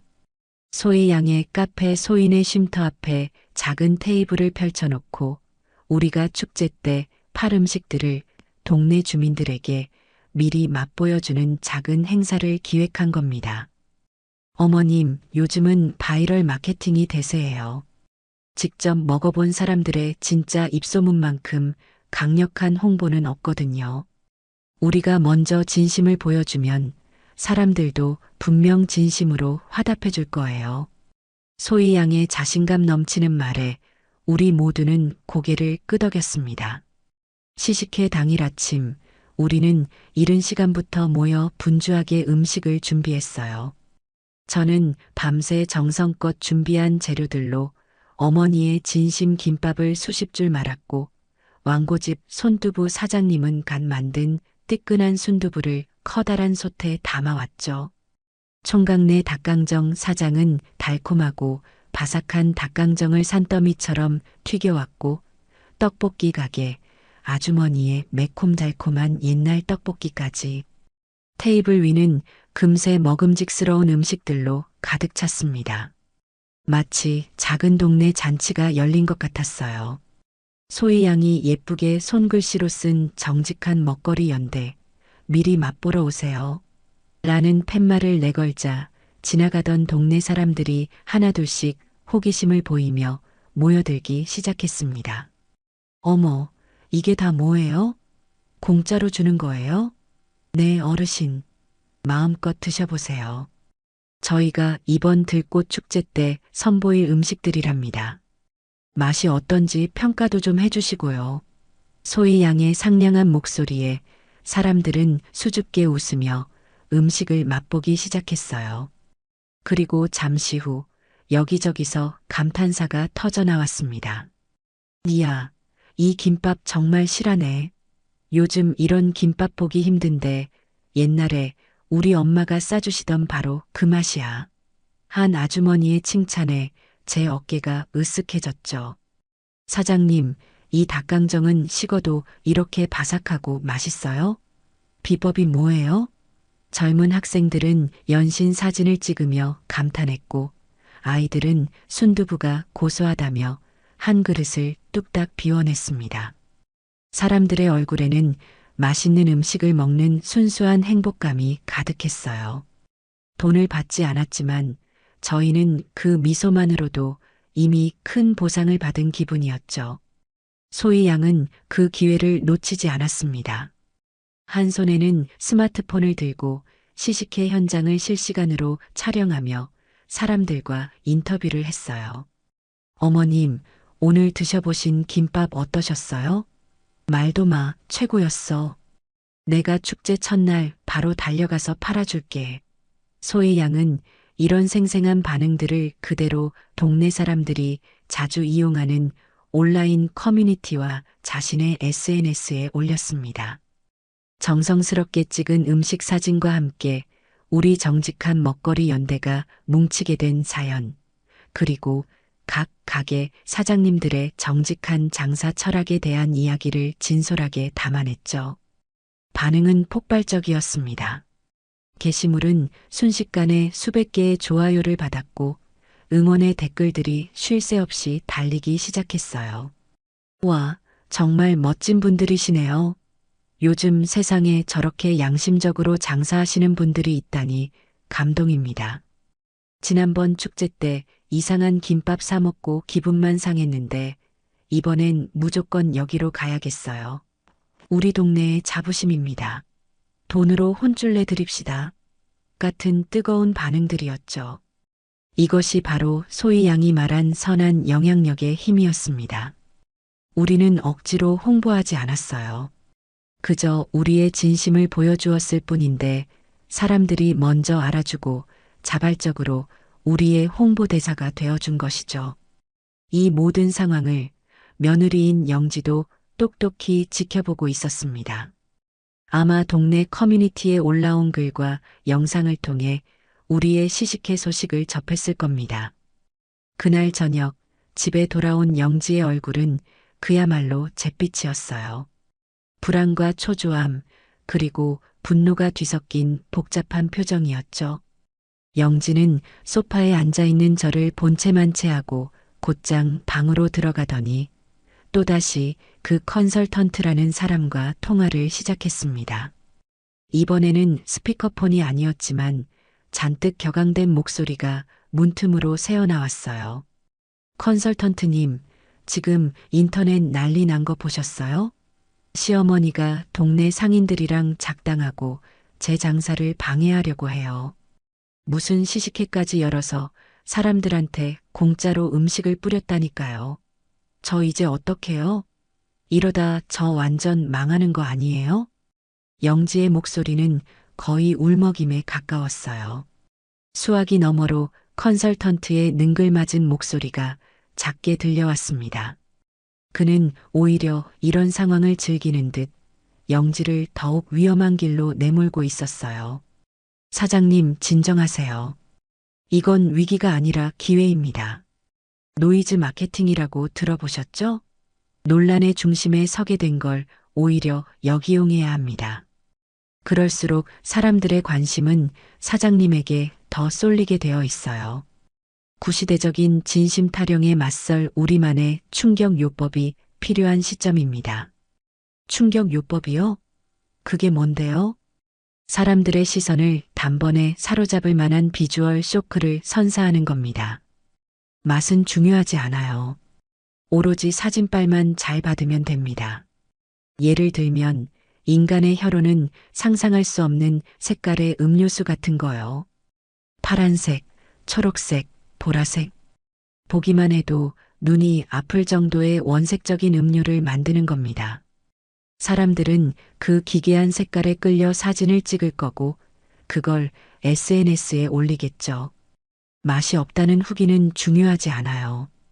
일단 화제가 되는 게 먼저입니다. 제가 싸구려 식용색소랑 첨가물 파는 곳을 알려드릴 테니 당장 준비에 들어가세요. 저는 그 대화를 엿들으며 온몸에 소름이 돋았습니다. 이제는 사람을 속이는 것을 넘어 사람의 건강까지 위협하는 지경에 이른 겁니다. 저건 장사가 아니었어요. 명백한 범죄 행위에 가까웠죠. 잠시 후 통화를 마친 영지가 방에서 나왔습니다. 그녀의 눈은 이전의 불안감 대신 도끼 어린 광기로 번들거리고 있었어요. 마치 벼랑 끝에 몰린 사람이 마지막 발악을 하는 것처럼 보였죠. 그날 밤 영지는 인터넷으로 주문한 정체불명의 가루들과 액체들을 부엌 식탁에 늘어놓고 무언가를 만들기 시작했습니다. 파란색, 빨간색, 노란색의 인공 색소들이 물과 섞이자 상식적으로는 음식이라고 할 수 없는 끔찍한 색의 액체들이 만들어졌어요. 달콤해야 할 시럽에서는 역한 화학약품 냄새가 진동했습니다. 그 모습을 지켜보던 성태가 더 이상 참지 못하고 영지의 앞을 막아섰습니다. 여보, 당신 지금 제정신이야? 이게 대체 뭐야? 이걸 지금 사람들이 마실 음료라고 만드는 거야? 당장 그만두지 못해. 성태의 목소리는 분노로 떨리고 있었어요. 하지만 영지는 눈 하나 깜짝하지 않고 남편을 쏘아보았습니다. 비켜. 너가 뭘 안다고 소리야? 이건 내 사업이야. 내 일이라고. 성공을 코앞에 두고 있는데 너까지 내 발목을 잡지 마. 성공? 이런 걸 팔아서 성공하면 그게 무슨 의미가 있는데. 이건 사람들을 병들게 하는 짓이야. 당신 정말 돌이킬 수 없는 강을 건너려는 거야? 제발 정신 차려, 여보. 정신은 너나 차려. 나한테 이래라 저래라 하지 말고 그냥 어머님이랑 똑같이 방에 들어가서 구경이나 해. 나는 내 방식대로 성공할 거니까. 두 사람의 격렬한 싸움 끝에 성태는 결국 영지를 이기지 못했습니다. 아들은 깊은 절망과 무력감에 휩싸인 채 자신의 방으로 들어가 버렸어요. 부엌에는 홀로 남은 영지가 악에 바친 표정으로 끈적하고 기괴한 색의 액체들을 플라스틱 병에 담고 있었습니다. 그 모습은 마치 스스로를 파멸로 이끄는 독약을 제 손으로 만들고 있는 마녀처럼 보였습니다. 저는 그 광경을 차마 끝까지 지켜볼 수가 없어서 조용히 제 방으로 들어와 문을 닫았습니다. 이제 며칠 뒤면 축제가 시작될 겁니다. 그리고 그날 영지는 자신이 뿌린 씨앗이 어떤 열매를 맺게 되는지 아주 혹독하게 깨닫게 될 것이었습니다. 마침내 들꽃 축제의 날이 밝았습니다. 아침부터 공기는 축제의 열기로 들떠 있었지만 우리 집안의 공기는 그 어느 때보다 무겁고 차갑게 가라앉아 있었죠. 영지는 새벽부터 일어나 부산을 떨며 짐을 챙겼고 성태는 그런 아내를 못마땅한 눈으로 지켜볼 뿐 아무 말도 하지 않았습니다. 저는 그저 묵묵히 제 준비를 할 뿐이었어요. 오늘을 위해 함께 힘을 모아준 정직한 먹거리 연대 동지들의 얼굴을 떠올리며 마음을 다잡았습니다. 오늘은 단순히 음식을 파는 날이 아니었어요. 우리가 지켜온 가치와 신념이 옳았다는 것을 증명해 보이는 날이었으니까요. 축제가 열리는 중앙공원에 도착하니 이미 수많은 인파로 발 디딜 틈이 없었습니다. 우리는 미리 배정받은 자리에 부스를 설치하기 시작했어요. 정직한 먹거리 연대라는 이름 아래 제 어머니의 진심 김밥, 왕고집 손두부, 총각내 닭강정, 그리고 떡볶이 가게가 나란히 자리를 잡았습니다. 우리는 소희 양의 감각적인 디자인에 따라 통일감 있고 깔끔한 현수막을 내걸었죠. 어머니의 손맛 그대로 진심을 담았습니다. 라는 문구가 따뜻한 글씨체로 적혀 있었어요. 부스 앞에는 갓 만든 음식들을 정갈하게 진열해 놓았습니다. 고소한 참기름 냄새, 매콤달콤한 떡볶이 냄새, 바삭한 닭강정 튀기는 냄새가 어우러져 사람들의 발길을 자연스럽게 끌어당겼죠. 그리고 우리 부스에서 대각선으로 멀지 않은 곳에 영지의 부스가 자리를 잡았습니다. 일부러 그렇게 배치한 것인지 우연인지는 몰라도 두 부스의 모습은 극명한 대조를 이루었어요. 영지의 부스에는 상상 초월, 우주 최강 마성의 김밥, 갤럭시 에이드라는 요란하고 정신 사나운 현수막이 걸려 있었습니다. 테이블 위에는 속이 거의 보이지 않게 꽁꽁 말아놓은 김밥 몇 줄과 함께 보기만 해도 눈이 아플 정도의 새파란색, 새빨간색 액체가 담긴 플라스틱 병들이 즐비하게 늘어서 있었죠. 영지는 머리에 반짝이는 머리띠까지 하고 손에 마이크를 든 채 쉴 새 없이 소리를 질러댔습니다. 자, 맛없으면 환불. 세상에 없던 바로 그 맛. 인싸라면 무조건 먹어야 하는 갤럭시 에이드. 사진 찍어서 SNS에 올리면 핵인싸 등급. 하지만 영지의 필사적인 외침에도 불구하고 사람들의 반응은 싸늘했어요. 오히려 그 기괴한 색의 음료수를 보며 수군거리기만 할 뿐 선뜻 지갑을 여는 사람은 거의 없었습니다. 반면 우리 정직한 먹거리 연대 부스 앞에는 장사를 시작한 지 얼마 되지 않아 금세 긴 줄이 늘어서기 시작했어요. 시식회와 온라인 홍보의 효과는 생각보다 훨씬 더 강력했습니다. 여기 지난번에 인터넷에서 본 그 집 맞죠? 김밥 2줄이랑 닭강정 큰 걸로 주세요. 어머님 시식회 때 정말 맛있게 먹었어요. 응원하는 마음으로 친구들 것까지 다 사러 왔습니다. 줄이 길어도 괜찮아요. 이런 진짜 음식을 먹으려면 얼마든지 기다릴 수 있습니다. 사람들은 마치 약속이라도 한 듯 우리를 응원해 주었고 저희는 밀려드는 주문에 눈코 뜰 새 없이 바빴지만 얼굴에서는 미소가 떠나지 않았습니다. 저는 정성껏 김밥을 말고 왕고집 사장님은 연신 두부를 썰고 총각내는 땀을 뻘뻘 흘리면서도 신나게 닭강정을 버무렸죠. 우리는 서로 눈을 마주치며 말없이 웃었습니다. 우리의 진심이 사람들에게 가닿고 있다는 사실에 가슴 벅찬 감동을 느꼈어요. 그 모든 광경을 영지는 자신의 텅 빈 부스 앞에서 망연자실한 표정으로 지켜보고 있었습니다. 사람들의 외면, 그리고 길 건너편 우리 부스의 성공적인 모습, 그 극명한 대비가 영지의 자존심을 여지없이 무너뜨리고 있었겠죠. 영지의 얼굴은 시간이 지날수록 점점 더 굳어갔고 마이크를 잡은 손은 하얗게 질려 있었습니다. 바로 그때였어요. 영지에게는 마지막 희망의 동아줄처럼, 그리고 저에게는 올 것이 왔다는 신호처럼 한 가족이 영지의 부스로 다가갔습니다. 어린 아들의 손을 잡은 젊은 부부였죠.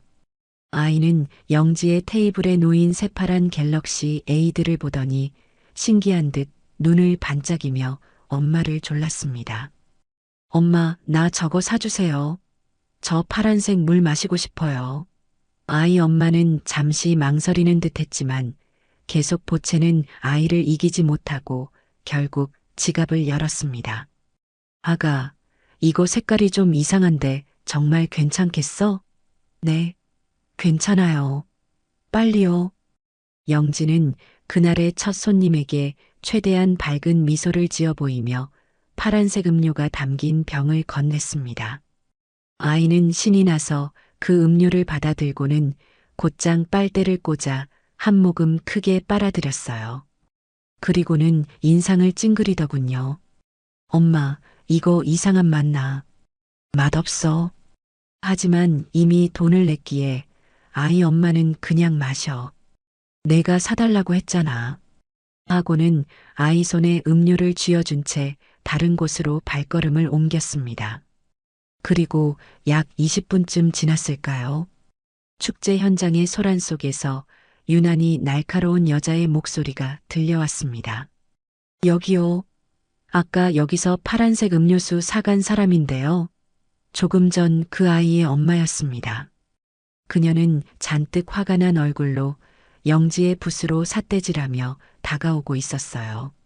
그녀의 옆에는 배를 움켜쥐고 얼굴이 하얗게 질린 아이가 금방이라도 울음을 터뜨릴 듯한 표정으로 서 있었습니다.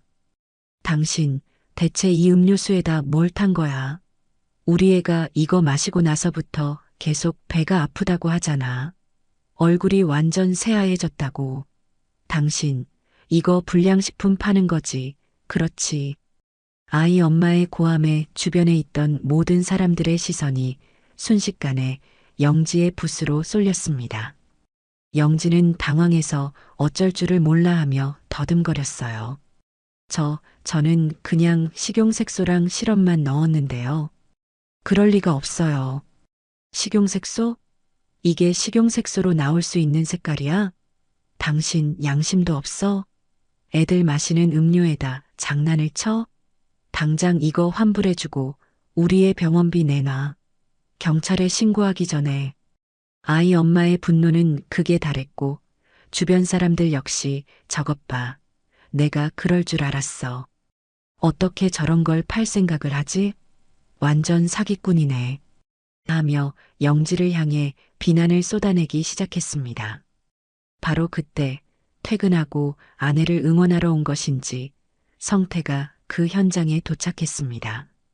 아들은 수많은 사람들에게 둘러싸여 손가락질 당하고 있는 아내의 처참한 모습을 보고 그 자리에 얼어붙고 말았어요. 결국 축제관리 요원들까지 출동하는 소동이 벌어졌고 영지의 부스는 강제로 철거 명령을 받았습니다. 영지는 아무런 변명도 하지 못한 채 넋이 나간 사람처럼 그 자리에 주저앉아 있었어요. 자신이 야심차게 준비했던 마성의 김밥과 갤럭시 에이드가 사람들의 비웃음과 경멸 속에서 짓밟히는 모습을 그저 멍하니 바라볼 뿐이었죠. 그 순간 영지의 눈에 눈물이 가득 고이는 것이 보였습니다. 그것은 분노나 억울함의 눈물이 아니었어요. 모든 것이 무너져 내린 사람의 깊은 절망과 후회의 눈물이었죠. 저는 그 모습을 멀리서 지켜보며 조용히 고개를 돌렸습니다. 통쾌함보다는 씁쓸하고 아픈 마음이 더 컸습니다. 부디 오늘의 이 혹독한 실패가 며느리가 인생의 더 중요한 가치를 깨닫게 되는 아프지만 귀한 교훈이 되기를 저는 간절히 바랄 뿐이었습니다. 축제의 소음은 거짓말처럼 멀어지고 그 자리에는 오직 차가운 정적만이 남았습니다. 아이 엄마의 날카로운 고함 소리, 주변 사람들의 수군거림, 관리 요원들의 단호한 목소리가 한바탕 휩쓸고 간 영지의 부스 앞은 전쟁터처럼 황량했죠.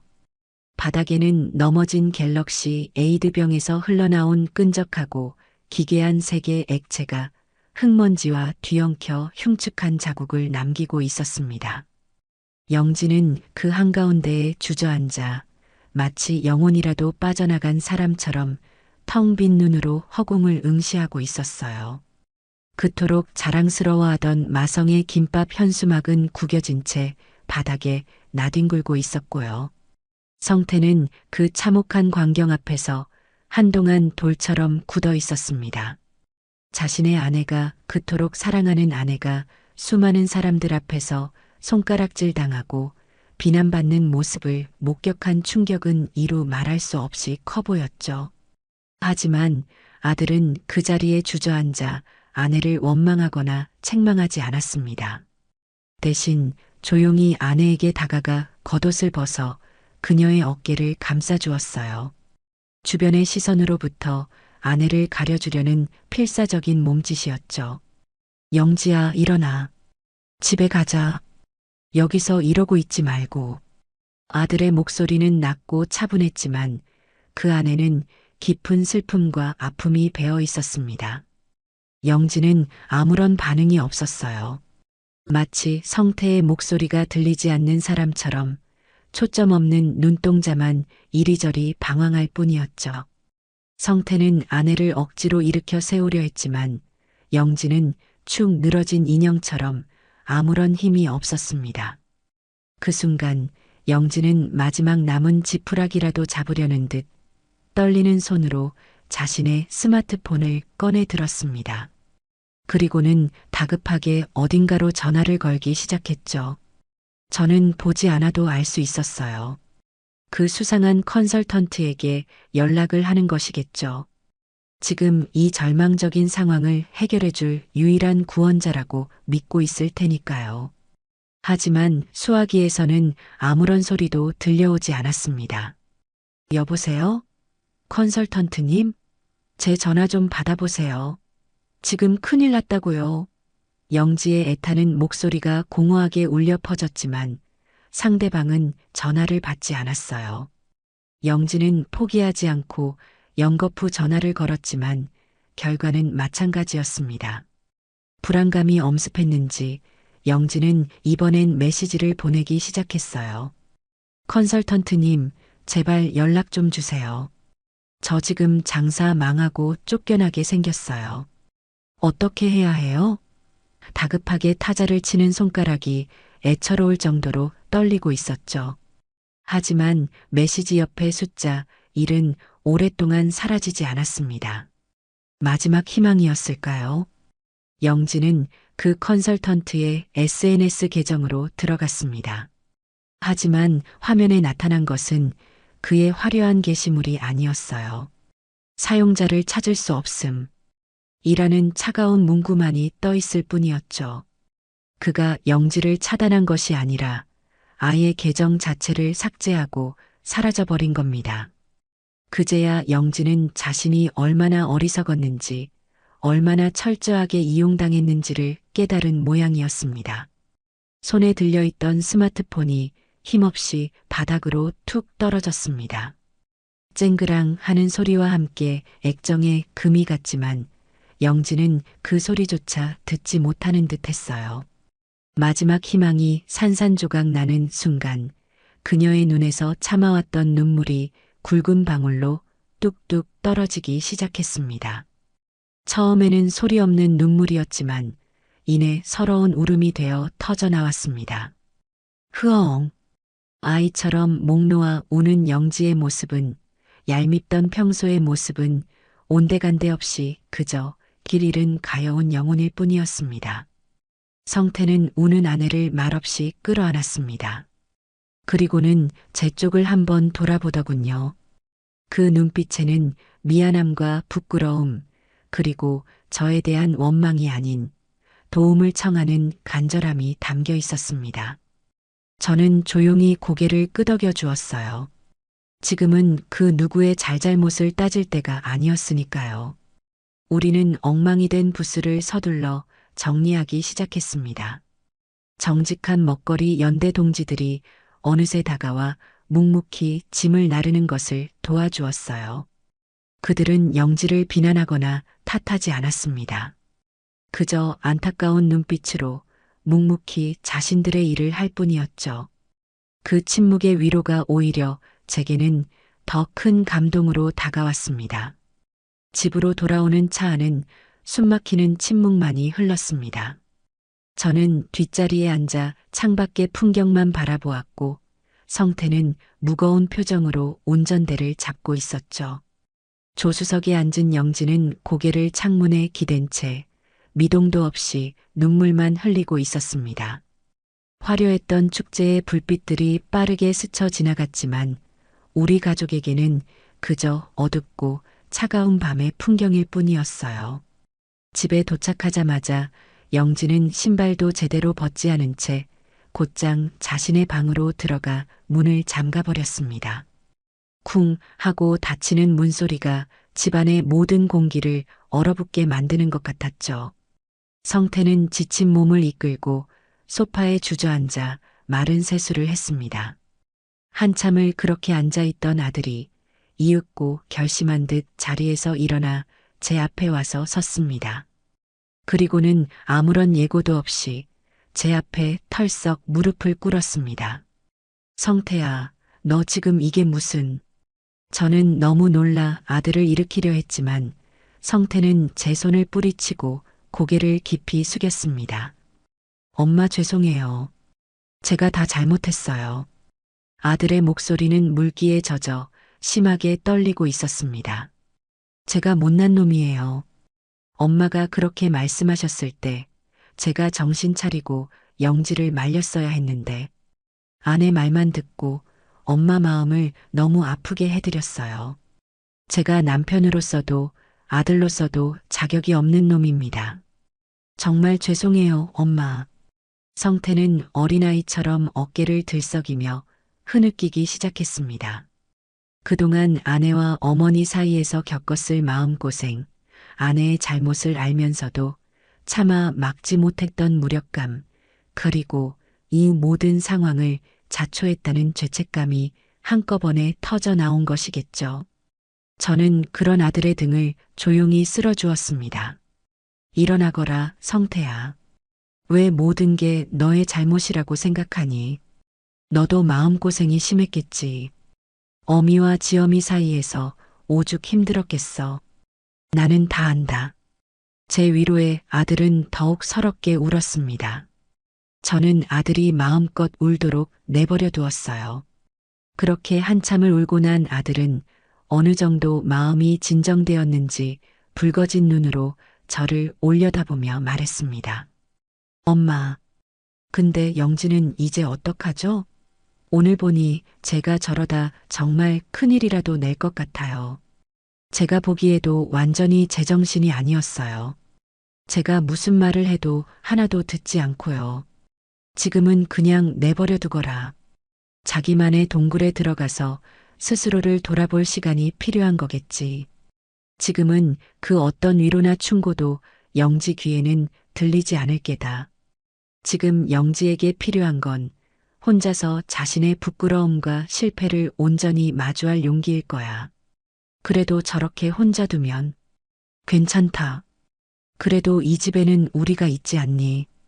우리가 든든한 울타리가 되어주면 언젠가는 스스로 그 동굴에서 걸어 나올 게다. 그러니 너는 너무 자책하지도 영지를 너무 닥달하지도 말거라. 그저 묵묵히 옆을 지켜봐 주는 것. 지금 너가 해야 할 일은 그것뿐이야. 제 말에 성태는 비로소 조금은 안심이 되는 듯 깊은 한숨을 내쉬었습니다. 그날 밤 우리 집은 깊은 침묵에 잠겼습니다. 영지의 방에서는 아주 작은 소리도 새어나오지 않았어요. 저 또한 잠을 이룰 수가 없었죠. 거실 소파에 조용히 앉아 창밖을 바라보았습니다. 오늘 하루 동안 있었던 일들이 파노라마처럼 머릿속을 스쳐 지나갔습니다. 통쾌했냐고요? 아니요, 전혀요. 오히려 마음 한구석이 아리고 쓰렸습니다. 며느리의 실패가 저의 승리가 될 수는 없었으니까요.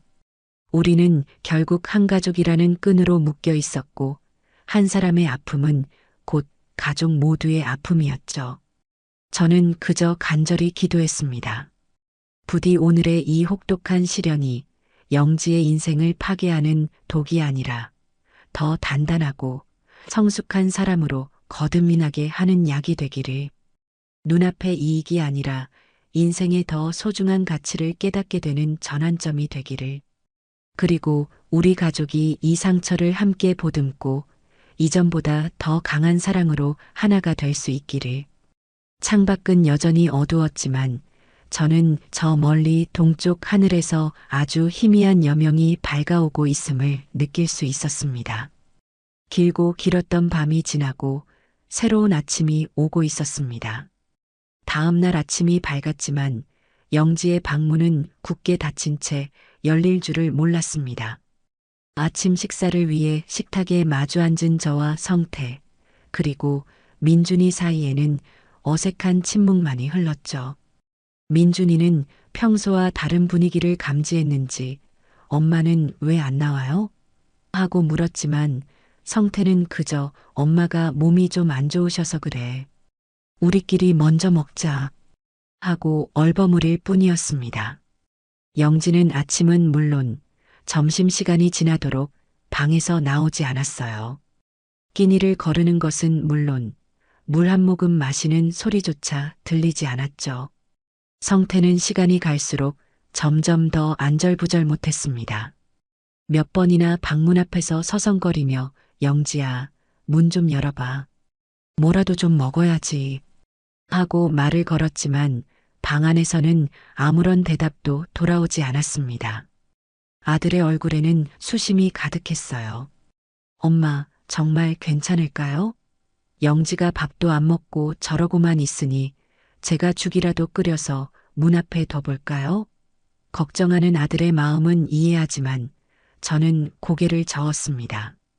지금 영지에게 필요한 것은 억지로 떠먹여주는 음식이 아니라는 것을 알았기 때문이죠. 굶주린 것은 배가 아니라 마음일 테니까요. 성태야, 너는 그냥 민준이랑 같이 나가서 바람이나 쐬고 오너라. 내가 영지는 알아서 챙겨볼 테니. 제 말에 성태는 미심쩍은 표정을 지었지만 더는 제 뜻을 거스르지 않고 민준이의 손을 잡고 집을 나섰습니다.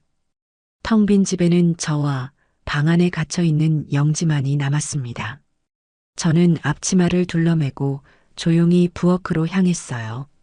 화려하고 거창한 음식을 만들 생각은 없었습니다. 지금 영지의 상처받은 마음을 어루만져 줄 수 있는 것은 소박하지만 진심이 담긴 따뜻한 밥 한 끼라고 생각했죠. 저는 쌀을 씻어 밥을 안 치고 냉장고에서 며칠 전 담가두었던 된장과 애호박, 두부, 양파를 꺼냈습니다. 보글보글 구수한 된장찌개가 끓어가는 소리가 집안에 울려 퍼지자 얼어붙었던 집안의 공기가 조금은 부드러워지는 것 같았어요. 저는 친정 어머니께서 늘 하시던 방식대로 멸치와 다시마로 진하게 국물을 내고 된장을 풀었습니다. 특별한 재료는 들어가지 않았지만 여기에는 제가 영지를 생각하는 마음, 그리고 저를 키워주신 어머니의 사랑이 담겨 있었죠. 된장찌개와 함께 어릴 적 영지가 좋아한다고 했던 기억이 나는 폭신한 계란찜도 하나 만들었습니다. 소박한 저녁상이 차려질 무렵 저는 쟁반에 갓 지은 쌀밥과 뜨끈한 된장찌개, 그리고 계란찜을 올려 영지의 방문 앞으로 가져갔습니다. 그리고는 문을 두드리는 대신 문 앞에 조용히 쟁반을 내려놓고 말했어요. 아가, 저녁 차렸다. 억지로 나오라는 말은 안 하마. 그래도 밥은 챙겨 먹어야지.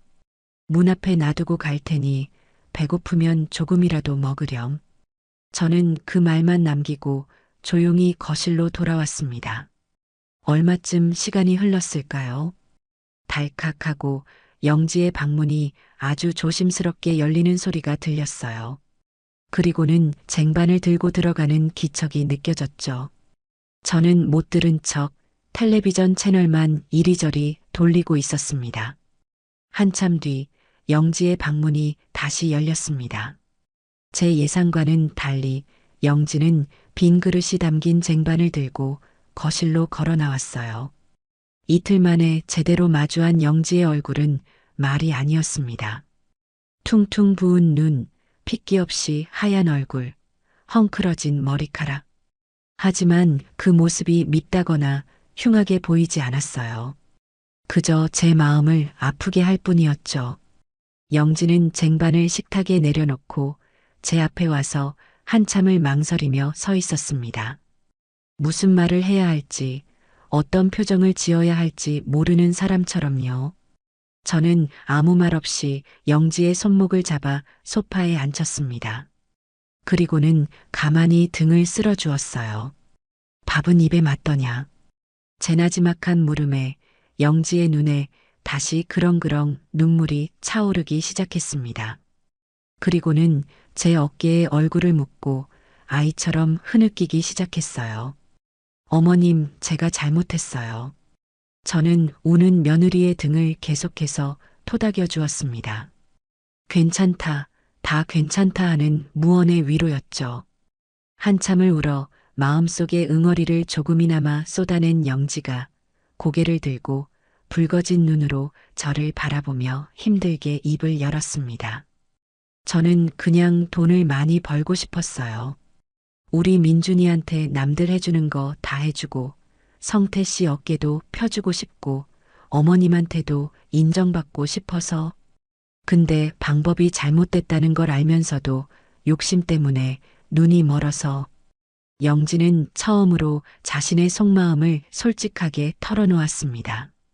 돈에 대한 집착 뒤에 숨겨져 있던 인정받고 싶은 욕구, 가족을 위하고 싶었던 서툰 마음을요.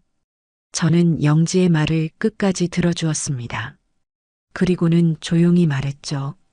아가, 너의 그 마음을 내가 왜 모르겠니? 가족을 위하고 싶은 마음이 나쁜 것은 아니지. 하지만 방법이 중요하단다. 모래 위에 아무리 화려한 성을 지어봤자 파도 한 번에 무너져 내리는 법이야. 정직하게 땀 흘려 쌓아 올린 작은 돌멩이 집이 더 단단하고 오래가는 거란다. 돈을 버는 것도 마찬가지야. 사람의 마음을 얻지 못하고 번 돈은 결국 너를 더 외롭고 힘들게 만들 뿐이야.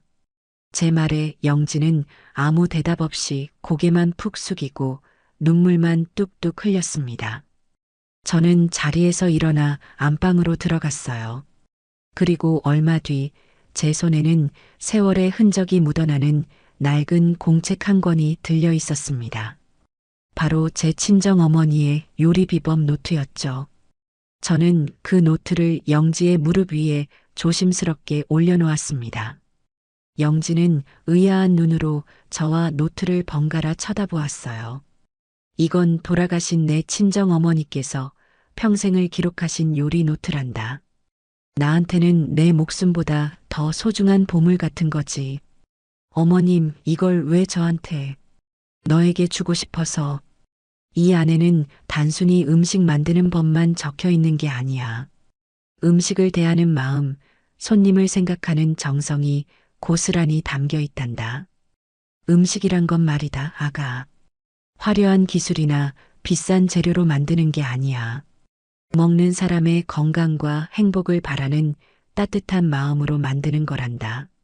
너가 정말로 다시 시작하고 싶다면 이 노트가 너에게 좋은 길잡이가 되어줄 게다. 제 말에 영지는 노트를 끌어안고 다시 한번 오열했습니다. 그것은 어제의 절망적인 울음과는 다른 깊은 회한과 감사함이 뒤섞인 눈물이었습니다. 저는 그런 며느리를 꼭 안아주었어요. 우리는 한참 동안이나 그렇게 서로를 부둥켜 안고 있었습니다.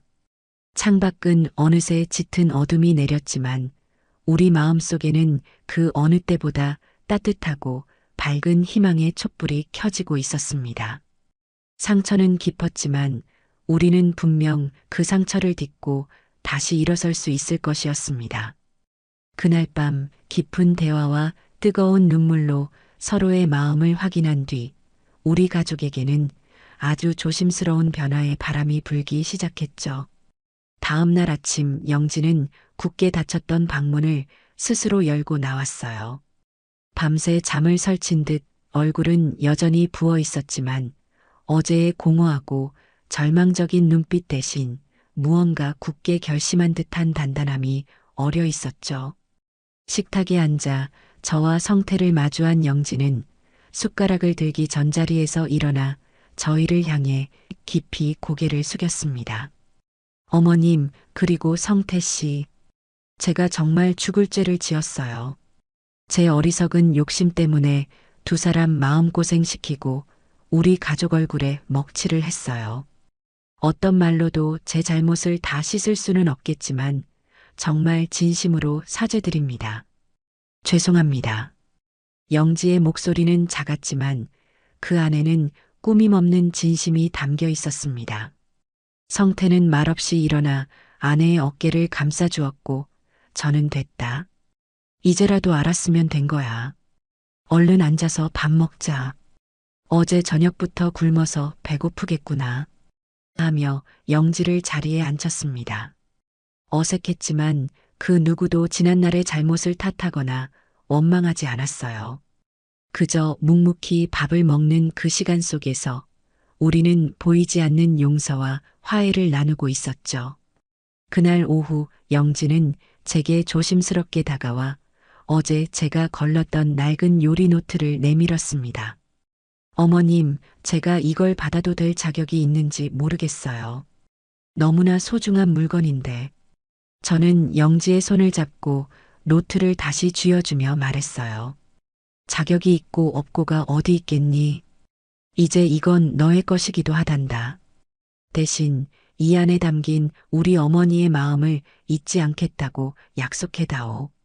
영지는 눈물을 글썽이며 고개를 힘차게 끄덕였습니다. 그리고 며칠 후 영지는 제게 아주 놀라운 제안을 했습니다. 어머님, 어머님께 요리를 배우고 싶어요. 저 노트에 있는 김밥부터요.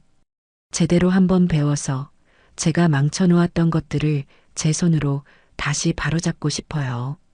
며느리의 그 기특한 말에 저는 마다할 이유가 없었죠.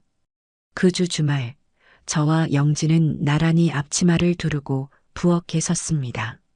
마치 스승과 제자처럼 혹은 다정한 엄마와 딸처럼요. 저는 어머니의 노트에 적힌 대로 가장 기본인 밥 짓는 법부터 차근차근 알려주기 시작했습니다. 쌀을 씻는 법, 물을 맞추는 법, 뜸을 들이는 법. 영지는 제가 하는 모든 것을 하나라도 놓칠세라 집중해서 보고 따라했습니다. 이전에는 그저 귀찮게만 여겼을 과정들을 이제는 경건한 마음으로 대하고 있었죠. 우리는 함께 시금치를 다듬고 당근을 채 썰고 우엉을 졸였습니다. 서툴지만 최선을 다하는 며느리의 모습을 보니 제 마음이 다 흐뭇해졌어요. 어머님, 근데 우엉은 왜 이렇게 오래 졸여야 해요? 그냥 간장에 살짝 볶으면 안 돼요? 그래야 우엉 속까지 맛이 깊게 배고 식감도 쫀득해진단다. 음식은 시간이 만들어주는 맛도 있는 법이야. 조급해하지 말고 기다릴 줄도 알아야 해. 우리는 김밥을 말면서 두런두런 이야기를 나누었습니다. 그동안 서로에게 하지 못했던 사소한 이야기들, 어릴 적 추억, 좋아하는 음식 같은 것들을요. 그러는 동안 저희 사이에 보이지 않던 벽이 스르르 허물어지는 것을 느낄 수 있었어요. 마침내 우리의 첫 번째 합작품인 어머니의 진심 김밥이 완성되었습니다. 6가지 속 재료가 꽉 찬 모양은 조금 삐뚤빼뚤했지만 그 어떤 김밥보다 먹음직스러워 보였죠. 마침 집에 돌아온 성태와 민준이가 그 광경을 보고 깜짝 놀랐습니다. 우와, 엄마랑 할머니가 같이 김밥 만들었어요? 민준이는 신이 나서 소리쳤고 성태는 말없이 저와 영지를 번갈아 보며 감격스러운 미소를 지었죠. 우리 네 식구는 식탁에 둘러앉아 우리가 만든 김밥을 나누어 먹었습니다. 정말 맛있어요. 엄마가 만든 김밥 최고. 민준이의 칭찬에 영지의 얼굴에 오랜만에 환한 웃음꽃이 피었습니다. 그 웃음을 보는 순간 저는 비로소 우리 가족에게 진정한 평화가 찾아왔음을 실감할 수 있었죠. 그날 이후 영지는 완전히 다른 사람이 되었습니다. 매일 저와 함께 요리 노트를 연구하며 새로운 음식을 배우고 동네 어르신들을 만나면 먼저 다가가 싹싹하게 인사를 건넸죠. 축제 때 피해를 보았던 아이 엄마를 직접 찾아가 진심으로 사과하고 병원비를 건네기도 했습니다. 처음에는 냉담했던 그분도 영지의 진심 어린 모습에 결국 마음을 열고 용서해 주었다고 해요. 그리고 얼마 뒤 영지와 성태는 저희 가족의 이름으로 동네에 작은 분식 가게를 열기로 결심했습니다. 거창한 가게가 아니라 동네 사람들이 언제든 편하게 와서 믿고 먹을 수 있는 소박하고 따뜻한 공간을 만들고 싶다고 했죠. 가게 이름은 민준이가 직접 지었어요. 할머니와 엄마의 행복 김밥. 저는 그 이름이 참 마음에 들었습니다. 가게 준비는 소희 양이 자기 일처럼 발벗고 나서서 도와주었어요. 예쁜 간판 디자인부터 효율적인 주방 동선까지 소희 양의 도움이 없었다면 훨씬 더 힘들었을 겁니다. 우리 정직한 먹거리 연대 동지들도 모두 찾아와 진심으로 축하해주고 응원해 주었죠. 가게가 문을 여는 날, 저는 하얀 조리사복을 단정하게 차려입은 며느리의 모습을 보며 조용히 눈물을 훔쳤습니다. 실패의 잿더미 속에서 며느리는 이전보다 훨씬 더 아름답고 단단한 사람으로 다시 태어난 겁니다. 이제 영지는 더 이상 돈을 쫓아 불안하게 달리는 사람이 아니었어요. 정직한 땀의 가치를 알고 사람들과의 신뢰를 소중히 여기며 자신의 일에 자부심을 느끼는 진짜 사장님이 되어 있었죠. 가게는 금세 입소문이 나서 동네의 명물이 되었습니다. 사람들은 맛있는 음식뿐만 아니라 그 안에 담긴 따뜻한 이야기를 사랑해 주었죠. 저는 이제 가게의 가장 든든한 지원군이자 가끔은 일손을 거들어주는 행복한 할머니가 되었습니다. 부엌에서 며느리와 나란히 서서 김밥을 말고 있노라면 저는 문득 돌아가신 친정어머니께서 하늘에서 저를 보며 흐뭇하게 웃고 계실 거라는 생각을 하곤 합니다. 비 온 뒤에 땅이 굳는다는 옛말처럼 우리 가족은 아픈 시련을 겪고 나서야 비로소 진정한 행복의 의미를 깨닫게 되었습니다. 이제 우리 할머니와 엄마의 행복 김밥 가게에서는 매일 고소한 참기름 냄새와 함께 사람들의 즐거운 웃음소리가 끊이지 않을 겁니다. 제 인생을 되돌아봤을 때 가장 큰 실수가 무엇이었냐고 묻는다면 저는 주저없이 5년 전 그날의 선택을 이야기할 거예요. 하나밖에 없는 제 아들 대호를 위해서 제 모든 것이나 다름없던 강남의 아파트를 아무런 대가 없이 내주었던 바로 그날의 결정을요. 평생을 허리띠 졸라매고 남들 쉴 때 한 번 더 움직이며 악착같이 모아 마련한 집이었어요. 일찍 세상을 떠난 남편의 빈자리를 채우며 대호 하나만 보고 살아온 제게 그 집은 단순한 벽돌 건물이 아니었죠. 제 젊음과 눈물을 고스란히 바쳐 얻어낸 삶의 훈장 같은 공간이었어요. 그런 소중한 집을 아들 내외가 편히 살도록 내어주고 저는 아무런 연고도 없는 지방의 작은 집으로 터전을 옮겼습니다. 모든 일의 시작은 아들 대호의 전화 한 통이었어요. 어느 날 저녁이었죠. 어머니, 드릴 말씀이 있는데요. 수화기 너머로 들려오는 아들의 목소리가 어딘지 모르게 무겁고 조심스러웠어요. 무슨 일이 있나 싶어 가슴이 철렁 내려앉았죠. 응, 대호야. 무슨 일인데 그래? 그게 아니고요, 어머니. 지민이랑 지우 교육 때문에요. 아무래도 저희는 강남을 떠나면 안 될 것 같아요. 아시잖아요. 요즘 애들 교육이 얼마나 중요한지요. 아들의 말에 며느리 유진이는 기다렸다는 듯이 옆에서 거들었어요. 네, 어머님. 이 주변 학원이며 학교며 애들한테는 여기가 가장 좋은 환경이에요. 다른 곳으로 이사 가면 애들이 적응하기도 힘들고요. 그 말을 듣는 순간 저는 단 1초의 망설임도 없었어요. 제 금쪽 같은 손주들이 좋은 환경에서 공부하고 남부럽지 않게 잘할 수만 있다면 이 늙은이의 남은 인생이야 어디서 보내면 어떻겠어요. 그게 바로 할머니의 마음이고 또 어미의 마음 아니겠어요? 알겠다. 그럼 너희가 여기서 살아라. 나는 어디 조용한 데 가서 지내면 그만이다. 제 대답에 아들 내외는 세상을 다 얻은 것처럼 기뻐했죠. 정말요, 어머니? 역시 어머니밖에 없으세요. 하며 제 손을 붙잡던 대호의 환한 얼굴이 아직도 눈앞에 서네요. 그렇게 저는 불과 며칠 만에 제 평생이 담긴 짐을 꾸려 정든 서울을 떠났습니다. 처음 몇 달은 낯선 환경에 적응하느라 마음이 허전하고 외로웠지만 그래도 한편으로는 정말 뿌듯했어요. 주말마다 아들 내외가 아이들을 데리고 내려와 적적했던 집안을 웃음소리로 가득 채워주었거든요. 할머니 하고 우르르 달려와 제 품에 안기는 손주들을 보고 있으면 세상의 모든 시름이 봄눈 녹듯 사라지는 기분이었죠. 하지만 그 행복도 그리 길지는 않았어요. 손주들이 초등학교에 들어가고 학원이다 뭐다 바빠지기 시작하면서부터 아들 내외의 발길은 눈에 띄게 뜸해졌어요.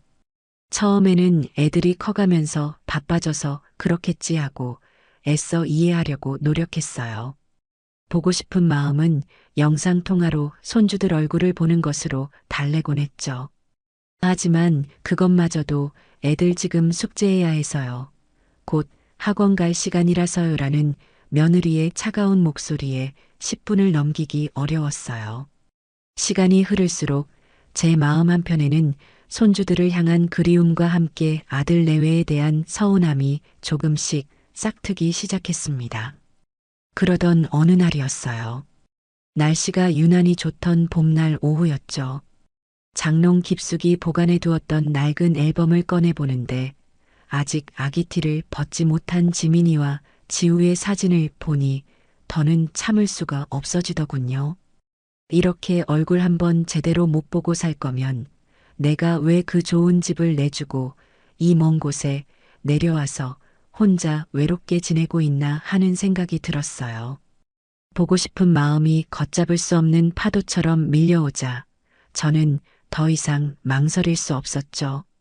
다음 날 아침 서울로 가는 첫 차를 타기 위해 곧바로 조촐한 짐을 챙겼습니다. 아들 내외에게 미리 연락을 할까 잠시 고민했지만 깜짝 방문으로 기쁘게 해주고 싶은 마음에 일부러 전화를 걸지 않았어요. 아무런 예고 없이 할머니가 짠하고 나타나면 우리 손주 녀석들이 얼마나 좋아할까? 그 모습을 상상하는 것만으로도 입가에 저절로 미소가 번졌죠. 손주들이 좋아하는 과자와 간식거리를 사서 가방에 넣는 내내 제 마음은 이미 강남의 아들 집에 가 있었어요. 몇 시간을 달려 도착한 서울은 여전히 분주하고 활기찼어요. 높다란 빌딩 숲 사이로 제가 살던 아파트 단지가 눈에 들어오자 마치 오랫동안 떠나있던 고향 집에 돌아온 것처럼 가슴이 쿵쾅거리기 시작했어요. 아파트 입구 화단에는 제가 떠나기 전 직접 심었던 철쭉이 올해도 어김없이 활짝 피어 저를 반겨주더군요. 그걸 보니 괜스레 코끝이 찡해져 왔어요. 모든 것이 너무나 익숙하고 정겨웠죠. 익숙하게 공동 현관 비밀번호를 누르고 엘리베이터에 몸을 실었어요. 15층 버튼을 누르는 손끝이 설렘으로 살짝 떨렸어요. 제 마음은 이미 할머니 하고 달려나올 손주들을 품에 가득 안고 있었습니다. 딩동. 드디어 익숙한 현관문 앞에 서서 초종을 눌렀어요. 금방이라도 문이 활짝 열리며 아이들의 웃음소리가 터져 나올 것 같아 문에 가만히 귀를 기울였죠. 하지만 예상과 달리 집안은 이상할 정도로 조용했어요. 아, 맞다. 평일 낮이니 아이들은 학교에 갔겠구나. 그래도 며느리 유진이는 집에 있을 텐데 하는 생각에 다시 한번 초인종을 힘주어 눌렀습니다. 잠시 후 인터폰 스피커에서 지지직거리는 잡음과 함께 목소리가 들려왔어요. 누구세요? 싸늘하고 날카로운 목소리. 분명 제 며느리 유진이의 목소리가 맞았지만 마치 모르는 사람을 대하듯 냉랭하기 짝이 없는 말투였어요. 저는 순간 너무 당황해서 말문이 막혔어요.